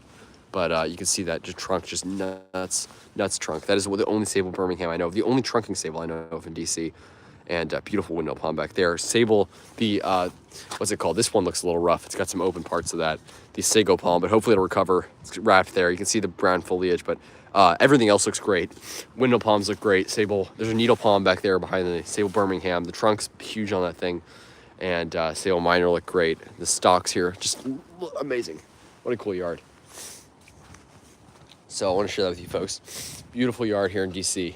Unfortunately, I think I'm going to have to start heading back. Maybe I'll hit some of the other sites on the way back, but I unfortunately cannot head to that huge windmill palm that you guys may know because it's just too far. But that windmill, it's interesting. This one's actually got more damage than this one. I think this might be the Bulgarian windmill palm. That's why it's harder here. But look at that gorgeous fronds.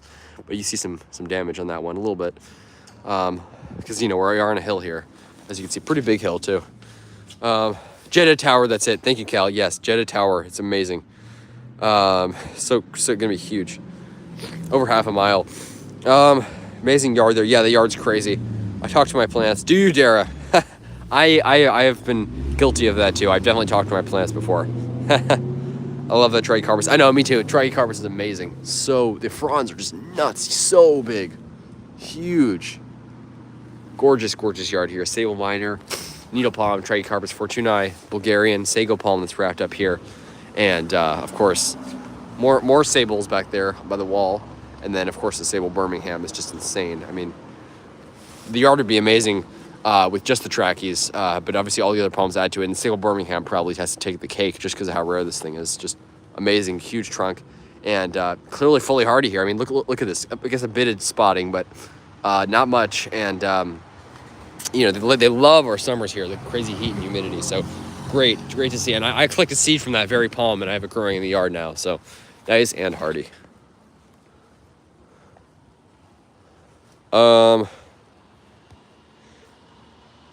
Thanks for the live tour. Oh, Chicken Farm, thanks for joining in. I'll see you later. Wishing you the best.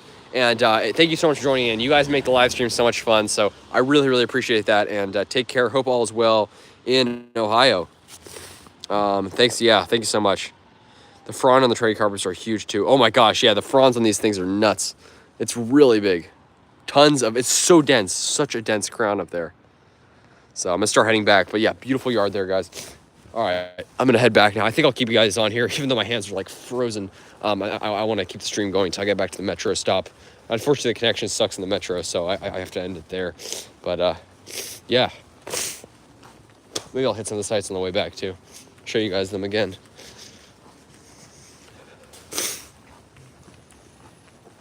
Yeah, the yard's amazing. So this just shows you, you know, within this short, small area, you know, I've hit a number of palm sites and stuff. So quite a few palms here, which is awesome to see. Becoming only more common in the DC area, which I absolutely love, obviously.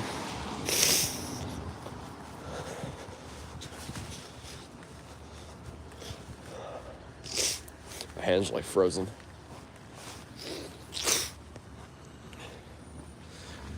But Chicken Farm, where are you going next? I'm just going back now, so if you've been on here for most of it, you've probably seen a lot of what I've already shown, but I'm just gonna head back. I probably go down 14th. This is 13th Street actually. Probably go down 14th Street and I'll start heading down here. This is street, no, this is Euclid. But sorry, I don't know what I was saying. I'm gonna head down 14th Street and then I am going to just head back. I wish I could make it to that huge trackie that you guys may know that I made a video on, but it is just so far. It's still over like a mile away and I got to get back before too long. It's 3:48 p.m. here, not too late, but I do have to be back this evening, unfortunately, early. So yeah, I'll keep you guys posted though. This week, hopefully I got some videos in. I got plenty that I still have to upload from the other last few days. So yeah, nice view up here though. DC's got some cool stuff. I recommend visiting here. I mean, you know, I'm from here, so I don't know. It's obviously nothing's as shocking to me as it is to the visitors. There's so many famous sites here, and there's so much to see. So many great palms. You know, the Botanic Garden and the Arboretum are amazing. The National Mall's amazing for palms specifically. And obviously there's so many neighborhoods like this that have lots of palms. I bet you if I walk through like other neighborhoods that I haven't been through yet, I'd find tons of palms too. There's so many palms out there that I've yet to film, I'm sure. So many that I know of that I've yet to film too. Yeah. There's actually quite a few palms up in Northern Virginia, like 20 minutes away from here, that I still have to get out to. There's many areas that I want to get out to that I just haven't made the time for yet. Sorry.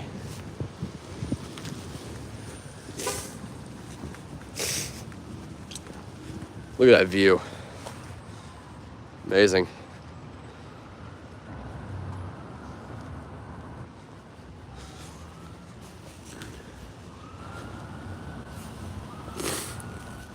I've got some more windmill palm seeds in November.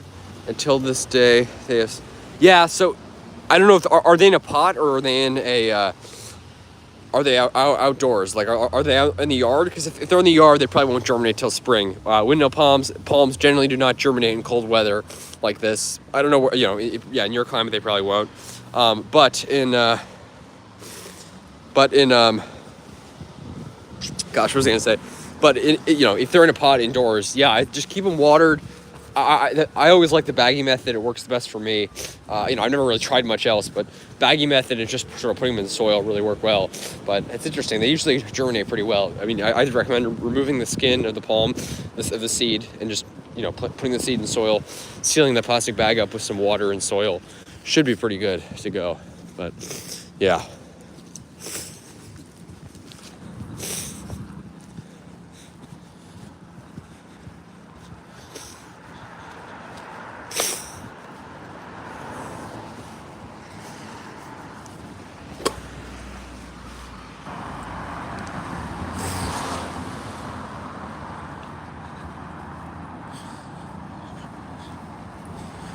Bananas are getting more common here now. That's awesome, Blastoff. Glad to hear that. Hey, Georgia Subtropicals. Great to see you in here. How's everything going in the Atlanta area? I saw some of your Butia got spear pull, and I know Atlanta's suffered some damage lately. I actually connected there coming back from, where was I? Was it in No. Oh, it was in California going to Cincinnati. I connected in Atlanta. It was 9 degrees when I was there, so it's freezing. But yeah, hopefully everything's going all right. The palmettos look great. I know some of the Butia suffered in the area. I've seen people have been posting pictures on Facebook, but hopefully everything's going well. Great to see you on here. If you go back a little in the live stream, I've hit like 6 different palm sites here. I'm gonna head back. So in about 5 minutes, I'll probably hit another one. Get back to the other site. So I'm sort of just going back and going through everything I've already filmed so far as I head back to the metro. I'm taking the metro back home. Lots of fun. So yeah. Heading back to So yeah, stay tuned, and I will be hitting some more palm sites on the way here.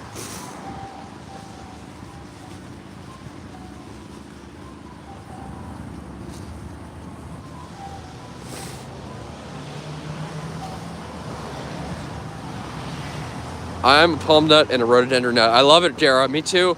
I love both palms and rhododendron. I'm a cactus nut. I'm a broadleaf evergreen nut.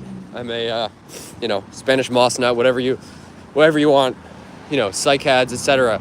But yeah, I think I'm just a plant nut overall. But some of these deciduous plants, obviously not as much of a fan of, but I absolutely love that. Yeah, rhododendron, palms, all the evergreens, love them. Would love to see someone live stream. Oh my gosh, yes. So Cal, yeah. I'd say Brookings is either as mild. I'd say Brookings probably has the same climate as the Scilly Isles, is my guess. Or pretty similar, maybe a little milder. I don't know. I mean, you tell me, because you're an expert on that area, on the Scilly Isles more than I am. But Brookings is, I want to go there really badly too. It is such an amazing place, and the climate influence of the area is fascinating. Stays warmer than even areas further south of it because of this sort of, Brookings influence, Brookings, whatever it's called, Brookings effect, where the heat comes from offshore in the north and, sort of hits the land because Brookings sort of juts out. Anyways, sorry. Look at this cool fountain here. But Brookings, north of all of California, and still so mild. And yes, I would love to see that. There's huge Canary Island day palms, huge Washingtonia, huge king palms, trackies, of course, Mediterranean fan palms. There are Nicao palms I know of. There are big Arconta Phoenix that I know of, like big Arconta Phoenix, like 10, 15 feet. Big queen palms. It is mild there. Mild. So that is awesome. I would really love to. If I ever go out there, I can promise you I'll be doing videos and live streams. Absolutely.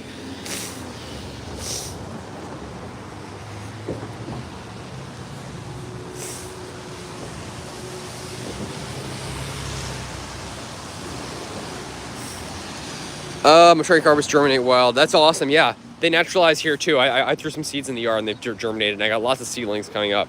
That is awesome. Yes, you got tons of seedlings coming up in your yard, Dara. Not really in a pot, just cut in half, cut in half. Water. Oh, gosh, I read that wrong. I thought you were saying cut the seeds in half. Cut in half, water bottle. Huh? With soil covered. See, that should be good, but I don't know. It's really weird. I'm assuming they're inside. So if they're inside, they should have germinated by now. My palmetto seedlings, trackies are faster, but my palmetto seedlings took 6 months to germinate. They're so slow. I thought sure they were dead. They finally came off after 6 months. So give them time. That's my only advice. But, I'd say, give them time and keep them watered if it looks like the soil's getting dry. But, I mean, it sounds like a great method. I've seen people do that very successfully with the cup, water bottle and a half. How long is the train ride home? So the metro ride home probably was V Street, TUV. Sorry, I'm trying to remember what street I'm on. The metro ride home is probably about, sorry, checking my cars here. The metro ride home, it's like 15, 20 minutes, but the station I get out on is about a mile from my home, and my bike's probably covered in rain, covered in water, gosh. It's been raining a lot, but my bike is there, so I got to unhook my bike, and then I got to ride my bike a mile up the hill home. So we got walk to the metro, and then to the bike. But in total, probably about 30 minutes from the time I depart to home, including the bike. Not too bad. It's probably like if you just went like in a straight line from where I am now, it's probably like 5 miles home. It's not that bad at all. Look at all these beautiful row houses here.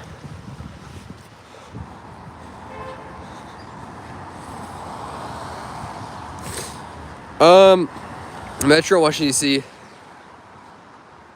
That's crazy. Wow. Okay, yes. Metro does get hot in the summer. I'm trying to remember. I don't think it gets crazy, but I feel like it does get hot sometimes. The problem is the infrastructure is, needs repairs. It's all rusted. I got stuck in a metro train once. I'm not going to go into detail about that, but it was like a hellish scenario. We got stuck in a car. There was a fire on the track.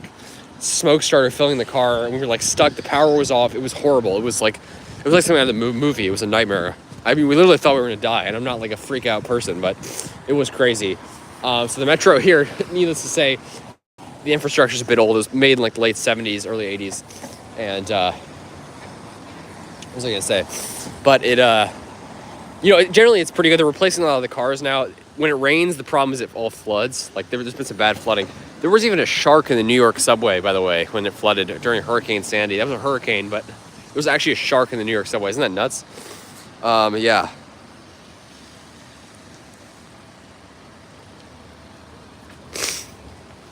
Sorry, let me check this.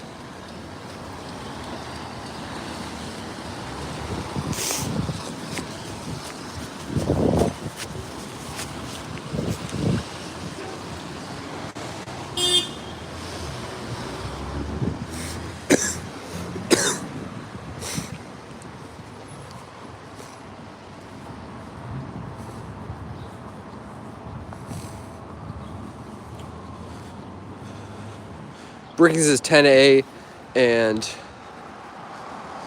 Cecilia Ozotempe, got it, Cal, thanks. Yeah, they're probably very similar. I think Brookings probably gets a little hotter in the summer just because it doesn't get very hot, but it probably gets a little warmer just because it's on the coast, and, you know, Brookings, you know, the Scilly Isles are islands, but yeah, that's interesting. They're definitely very similar climates. I always say it's like the most UK-like climate, because nowhere on the East Coast compares at all to the UK in terms of climate. I mean, there's places that are warmer, there's plenty of places that are way warmer, there's plenty of places that are way colder in the UK on the East Coast, but nowhere can compare because it's like all humid and tropical, subtropical, and temperate. UK doesn't really have that. They have Mediterranean, and, you know, you do have temperate, but the temperate climate in the UK is very different. Everywhere on the East Coast, all the way up to Maine, all the way up to Canada, gets very hot and humid in the summer. All summer long. Even DC it's painfully hot sometimes in summer. I was working out 95-degree heat like every day.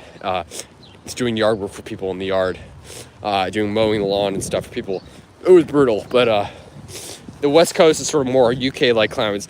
I'd say the Pacific Northwest, Brookings to sort of Seattle, and even like San Francisco is very comparable to parts of the UK. Well, San Francisco is obviously milder than anywhere in the UK. You know, there's Royal Palms in the Bay Area of California. San Francisco is definitely milder, but parts of Northern California and Southern Oregon, up the Oregon coast to British Columbia, that's sort of more UK-like climate.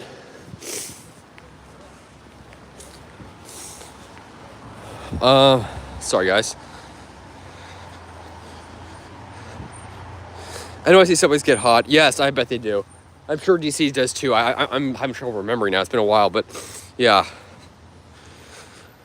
NYC Metro gets hot as well. Yes, I bet it does. Yeah.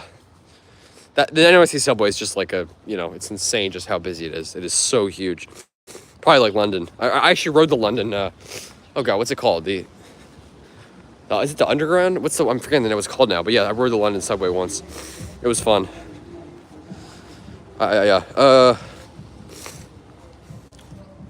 Thousands of tricarpus seedlings in the garden. That's awesome, Dara. No, not bad. Not bad what? Sorry, I forgot what you were talking about before. Blast off. Oh, yeah, got it. Okay. I have some sable seedlings in the garden. That's awesome. Yeah, tons of sable minor seedlings in my yard, too, and some other sables, Birmingham, etc. Palmetto as well, which I just made an update on, so I'll be posting that shortly. Search up London Underground rush hour. You can see how... Oh, I bet it gets nuts. Yeah, I remember riding it. It is so crowded. How to trachea and Pinto spear pole. Oh, gosh, I'm sorry. Wow, even a trachea. I've never heard of a trachea spear poling in near Atlanta. That's crazy. I'm sorry. There's some guy up north of Atlanta who's got like 30-foot washies and stuff.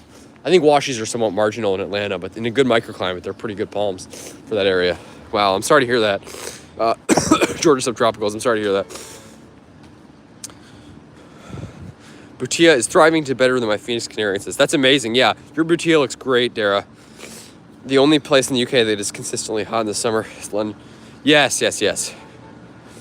Yes, I've heard that. I've actually heard that the glass the buildings in downtown London reflects the heat such that it can actually be really kind of brutal on the pavement.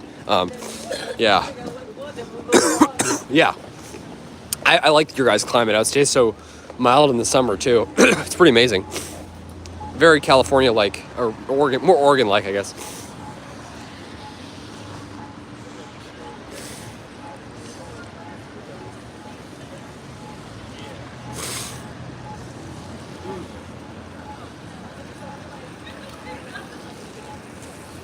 You think it would be too cool for Royal Palms? Yes, unfortunately, as much as I'd love to be proven wrong, and I do think the UK, unfortunately, and I don't think anywhere in the UK is suitable for Royal Palms.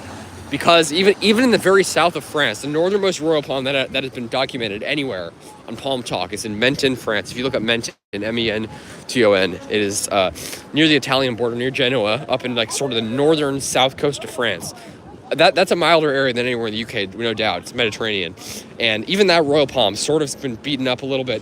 Looks a little rough after some of those winters. It's still hanging on there, but very tough climate even for them there. I do think just, unfortunately, it's tough. And when next time we go to San Francisco, I want to get a video of it. There's some big royal palms there, and there's one in San Jose, California, which is south of San Francisco, but it's in the Bay Area. And it's probably about 20 feet, never protected. And it looks beautiful. It's on Palm Talk. If you guys look at Palm Talk, like Northern California, Royal Palm, there's plenty of them in the Bay Area that look good. I know some of them have died in some winters, and you know, other Royal Palm species do better than others. But yeah, there are some there. Also the summers, they need hot summers too, generally. Like I think the coast, even in San Francisco, I think on the coast would be rough for royal palms. It's just so cool in summer. It's in the 60s in summer. But if you go inland, it gets much, much, much hotter.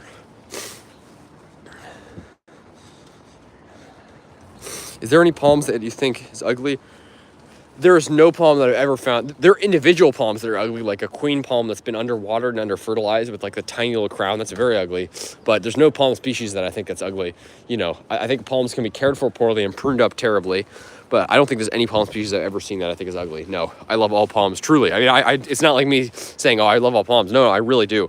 Never seen a palm I think is ugly in terms of just the species. All palms, if cared for well, or if just let to grow on their own, can look fantastic, in my opinion. How about you? Do you think there's ugly palms? Many people, some guy from Quebec started the Trachycarpus hate forum on Palm Talk, and there were so many great Trachycarpus defenders who came in and said, no, they're actually really beautiful palms. They really are. They're such beautiful palms. Even in California, which is like so warm, and like, why would you grow Trachycarpus there?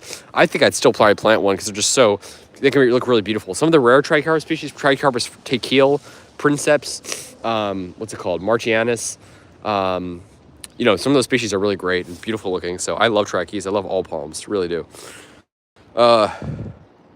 There are sharks in the River Thames. That's crazy. I've heard of that, I think. Never heard one. Yeah. I bet London, yeah. I doubt there's one in the subway, but that is nuts in the underground. What about Roystonea alata? Cal, that's a good question. So Roystonea alata is definitely hardier. Roystonea alata is now not considered a species. It's now considered a variety of Roystonea regia. That's the one from Florida. It grows up, it was once native up into even like central Florida. So I don't know. I mean, I just think they really need those hot summers.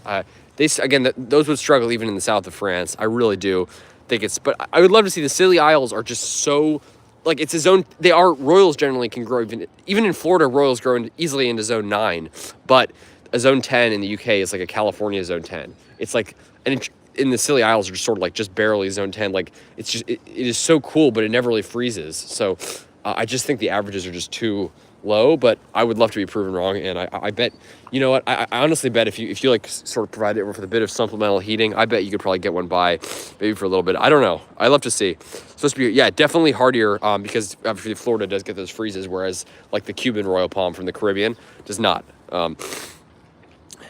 Yes. It's too cold in Ireland for definitely no chance in Ireland, unfortunately. Again, even in most of like Northern California, absolutely no chance. Bay Area is probably the only place in Northern California you can grow them. Maybe inland, I don't know. Maybe like Sacramento. I really wonder. I don't know. Beautiful. Sorry, this is the house I already made a video of for Georgia subtropicals. My mouth's like freezing up. I can hardly talk. Gosh, sorry. For Georgia subtropicals and the other ones who have joined in recently, who didn't get to see this before. Beautiful southern magnolia here, unbelievably beautiful. And then this is this palmy yard that I made a video on earlier. Look at this. So huge 3 trachys here planted together, and then clumps of sables around them with some yucca back there. Absolutely beautiful. Unfortunately, the English ivy is spreading from this yard. Hopefully they remove that. But thankfully the guy I talked to him with the big windmill palm in DC, the one that's like 30 feet, I talked to him and he has thankfully removed the English ivy from the trunk of that palm. So that is good news. But look at these, beautiful. That sable there is probably like 7 feet tall at least. Huge trachys here, absolutely flawless, you know, looking great after the freeze. Really, really beautiful palms, unprotected, obviously. Great microclimate here. This is DC's best urban heat island. Obviously nothing like London, but it is, you know, certainly milder here. Beautiful palm.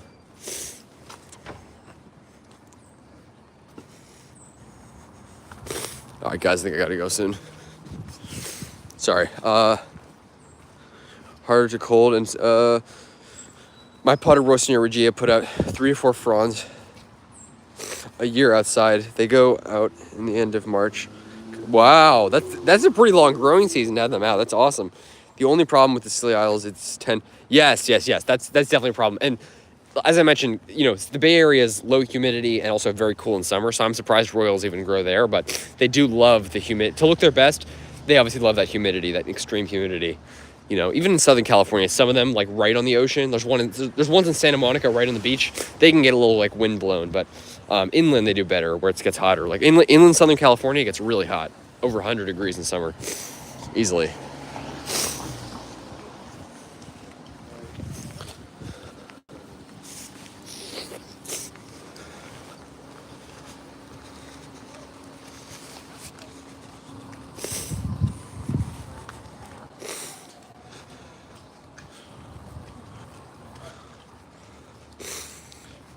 I've seen online for sale.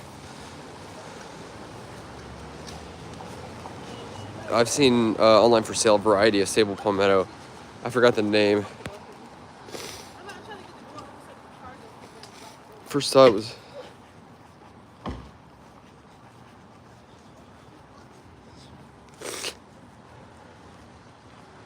variety of sable. What do you mean variety of sable palmetto?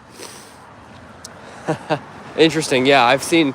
I mean, you got to be careful who you're buying from. Certainly some people are trying to rip you off with palms, and some people just are good intentioned, but they just don't know any better. Like there was a person in DC who was really sad, and I should have said something just to inform them, but I didn't, which is probably I definitely should have. Someone in DC who was selling 2 palms, 2 good sized, big, beautiful potted palms, and they said hardy windmill palms that will survive the winter here, something like that. And they were actually Washingtonia robusta. So had they been correct, they would have had windmill palms that would have been great here, but they were selling palms that are not at all hardy here, Washingtonia robusta, which is a real shame. But I should let the person know. So there's certainly good intentioned people that are selling wrong stuff, and there's certainly bad intentioned people who are trying to sell you wrong stuff. But you just got to know who you're buying from. Buy from reliable nurseries. That's why when I go to Virginia Beach, I go to Pungo Palms Nursery. They know what they're doing. They've got great reputable sources, and hardy palms there. My really big humulus is still growing. Hope to get. I bet it'll seed, Derry. You have a great climate for as does the UK, of course, for Camerops humulus. It's even marginally hardy here, and there's, as I mentioned, there's a big one near Philadelphia, unprotected, in southern New Jersey, which is pretty remarkable. And there's one guy, Palm Tree Dude, my friend, near Richmond, Virginia, between DC and Richmond, so not far from here, is growing one unprotected. It's got several big trunks on it. Oh my God, there's a rat in there. Oh my God, look at this. Oh my God. Sorry, I'm not afraid of rats, but I do like playing around with them. That just kind of shocked me. Look at this guy, Let's try to get him. Here he is, look at this. Look at that. Whoa, Jesus. That scared me, oh my God. He ran like right in front of my feet. God, well, I hope I got that on video. Oh my God. The rat, I was like kind of scaring him. He ran right, like basically over my feet, right in front of him. That was nuts. Lots of rats here in DC. So that's another thing that maybe, I don't know if London has a lot of those. I would think because it's a big city, but DC, Los Angeles, New York, all of our cities and other places too in the US have tons of rats. And I've seen them around even near my house. I don't mind them, but I like playing around with them sometimes. Trying to get them under like a bench or something. Jesus, that's crazy. They are, they are definitely, they can be diseased sometimes, the rats. So you gotta be careful with them, but yeah. Royal might be too far here, but Bismarckia might. I wonder. Yeah, there are Bismarckias that I'm aware of in the Bay Area in Northern California. Because if you ever want to know how palm does there, because California is sort of like, I would almost say more than Florida or other places. I would say California is like the zone pushing. I don't know if you want to call it zone pushing, but the palm trialing epicenter of the world. Just in that, not that it has a superior climate to anywhere else, but just in the fact that there are so many palm nurseries in California, and so many people are like into palm growing there. There's so many people who have experimented with like every species there. So if you ever want to know how palm does in the UK, look at like the data for Northern California or the Bay Area or Brookings, Oregon. There's almost certainly someone who's tried one there. So look on Palm Talk. I always like looking at people with similar climates to me, like someone in, the north of Germany or wherever that grow palms. That's not that that's so similar, but you get the point.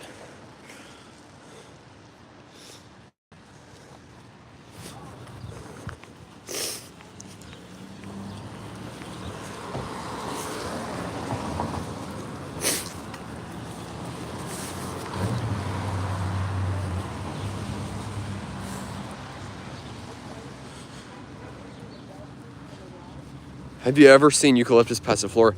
I'm sure there are some in the south, probably. I've never seen one in DC, but I bet there are some in the south. Jacob Koziel, thanks for joining in. Mediterranean fan palms, are they really? They're more than trackies and CIDPs? That's all Canary Island day palms. That's cool. I love them so much. Tons in the UK, no doubt. London did have the Black Death from rats, but I hardly ever see them. Yeah, interesting. I don't see them a lot here too, but I've certainly seen quite a few. I'm noticing them more, certainly.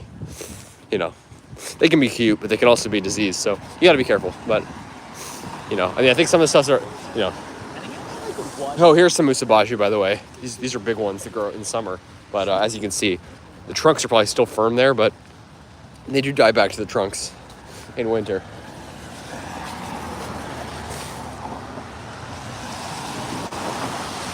Are very rare.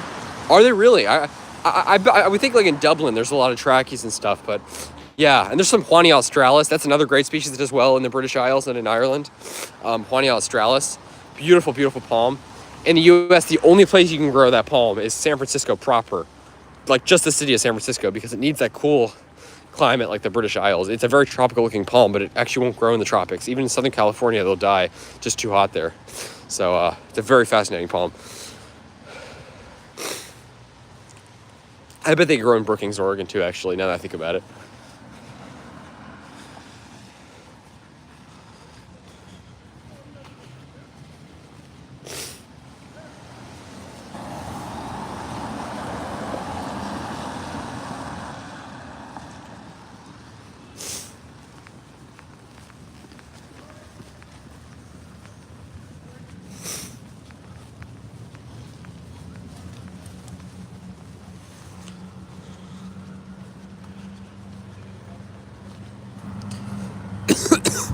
Palms in general are very in Ireland. Is Ireland, you can still order palms from the EU? I bet you can order. Yeah, that's a good question, Dara. Yes, Europe but not from outside Europe. Yeah, got it. Yeah, the import rules. It's interesting. Like, I wonder if you can import a Canary Island day palm from like Spain to the UK or anything. But to Ireland, I bet you can. Definitely, it's cool. Throw trachea seeds. Yes, Dara's done that. He's got trachea seeds naturalizing all over his yard, which is cool. Wow, very loud siren here. My God.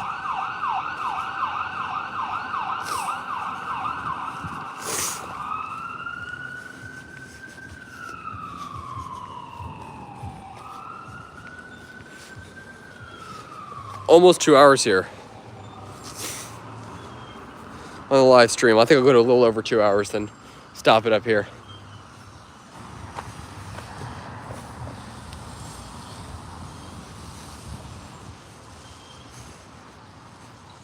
That's what I hope to do. Yes, exactly. Naturalize those tracheas. I want to do that too. I've naturalized sable minor in the woods here, but I want to naturalize tracheas too.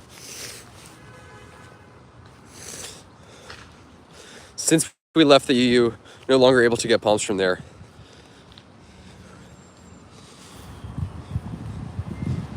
Import. Interesting. Yeah, I know. That's the problem with the palm imports. Although it probably keeps the palm weevils away, like the red palm weevil and stuff. But yeah, that's a shame that you can't import them. But yeah, I mean, interesting. Juania australis. Yes, that's it. Juania australis. It's from the Juan Fernandez Islands off of Chile. So it's such a fascinating palm. It's kind of like Nicao palms it's very much like Nicao palms from New Zealand, but much more sensitive. They're very tropical looking, but they're actually not from the tropics, nor do they do well in the tropics. They actually would die in the tropics from humidity and heat. They need that cool climate like the UK or San Francisco or Brookings or wherever. Look at this beautiful needle palm here. This thing's incredible. Look at the frond size in this palm. Unbelievable. This thing, someone told me this was planted, I think in 1995, so it's been here a while. So, you know, not a fast growing palm, but, you know, some good size for that amount of time. I mean, it's nearly 30 years, sure, but still, it's a big, huge palm. You know, and I want to try to convince them to plant that trachea outside because it's a good palm.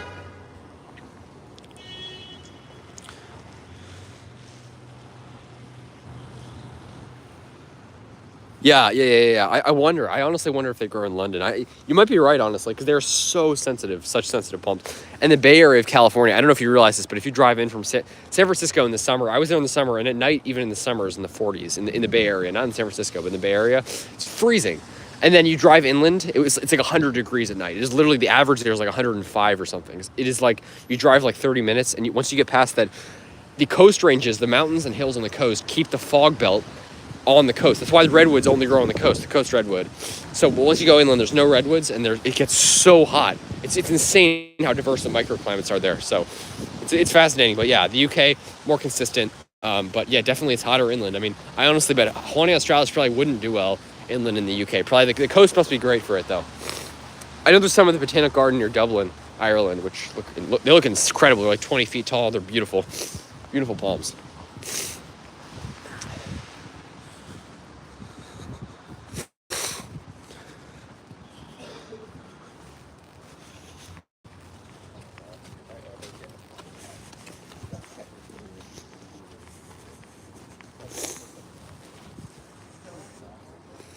Sorry, guys. Have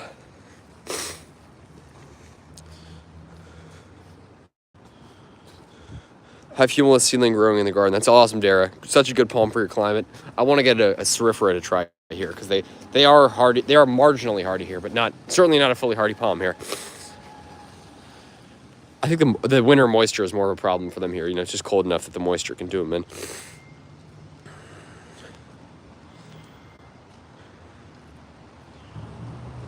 Coconut palms bend over.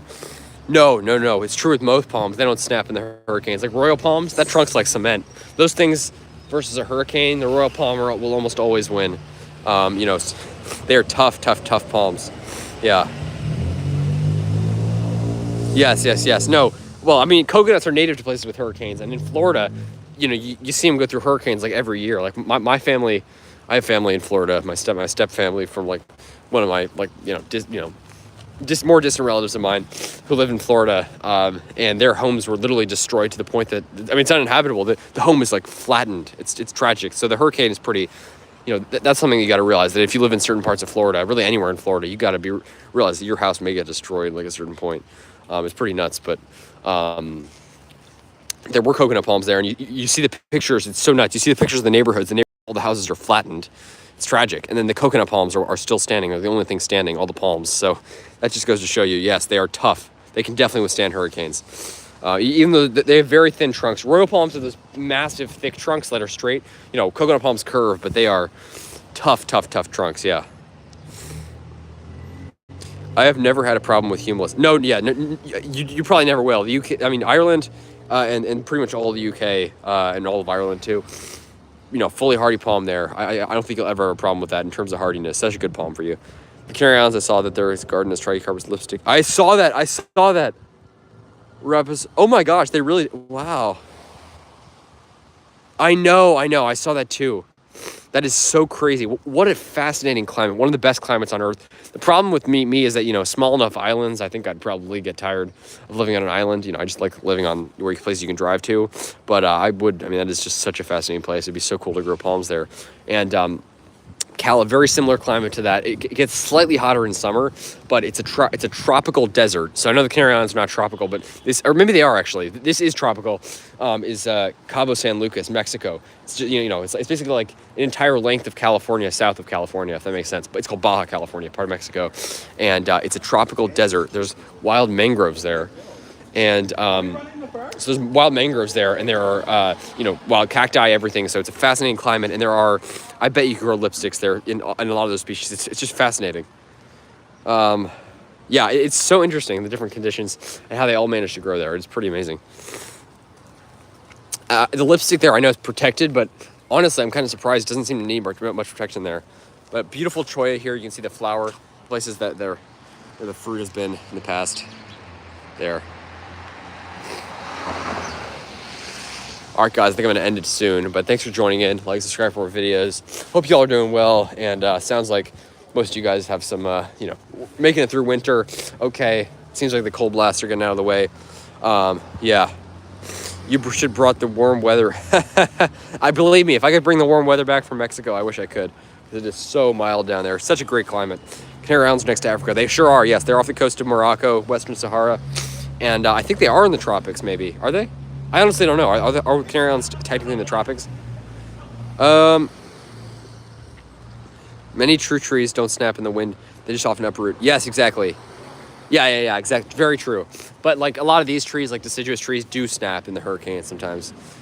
You should brought back eucalyptus. Seem to, depending on which one, they seem to do decently well in the, with like hurricanes.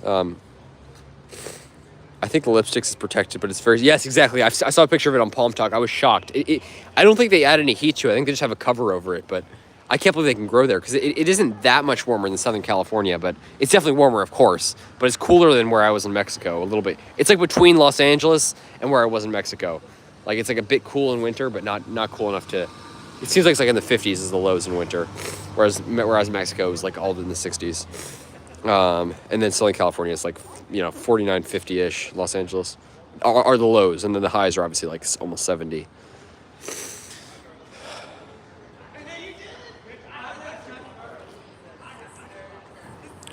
Subtropicals, but they are some of the mildest. Yes. So mild. They're almost tropical. Yeah, it's like Bermuda's a fascinating climate because Bermuda's not. I mean, Florida isn't in the tropics either, I should say, but.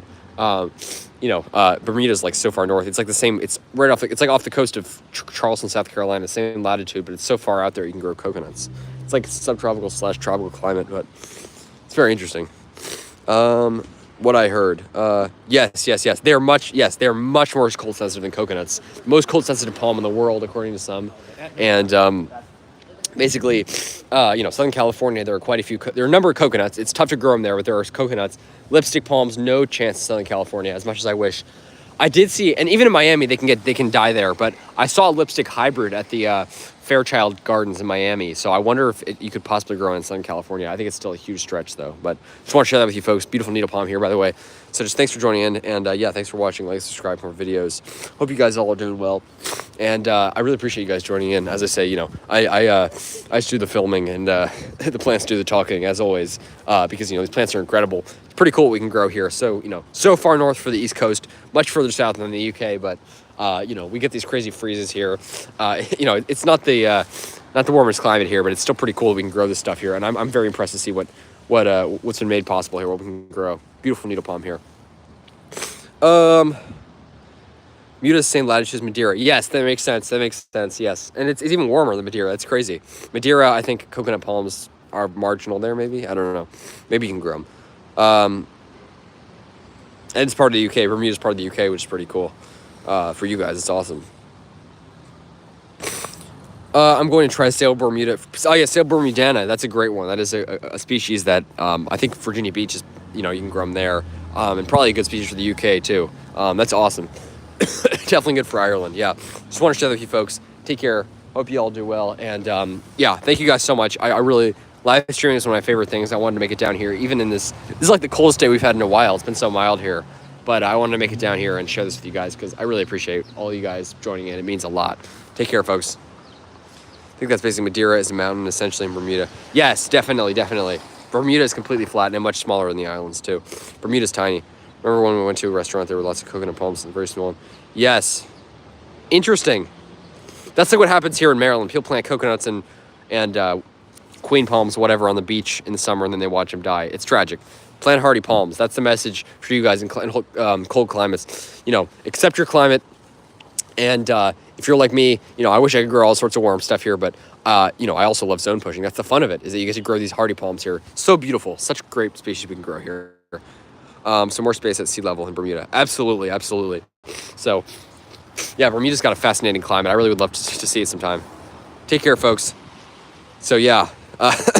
Closing message here is, just plant within your zone push, there's just so much cool stuff that you can grow, even in colder climates. I'm just amazed. Always amazed. Take care, folks.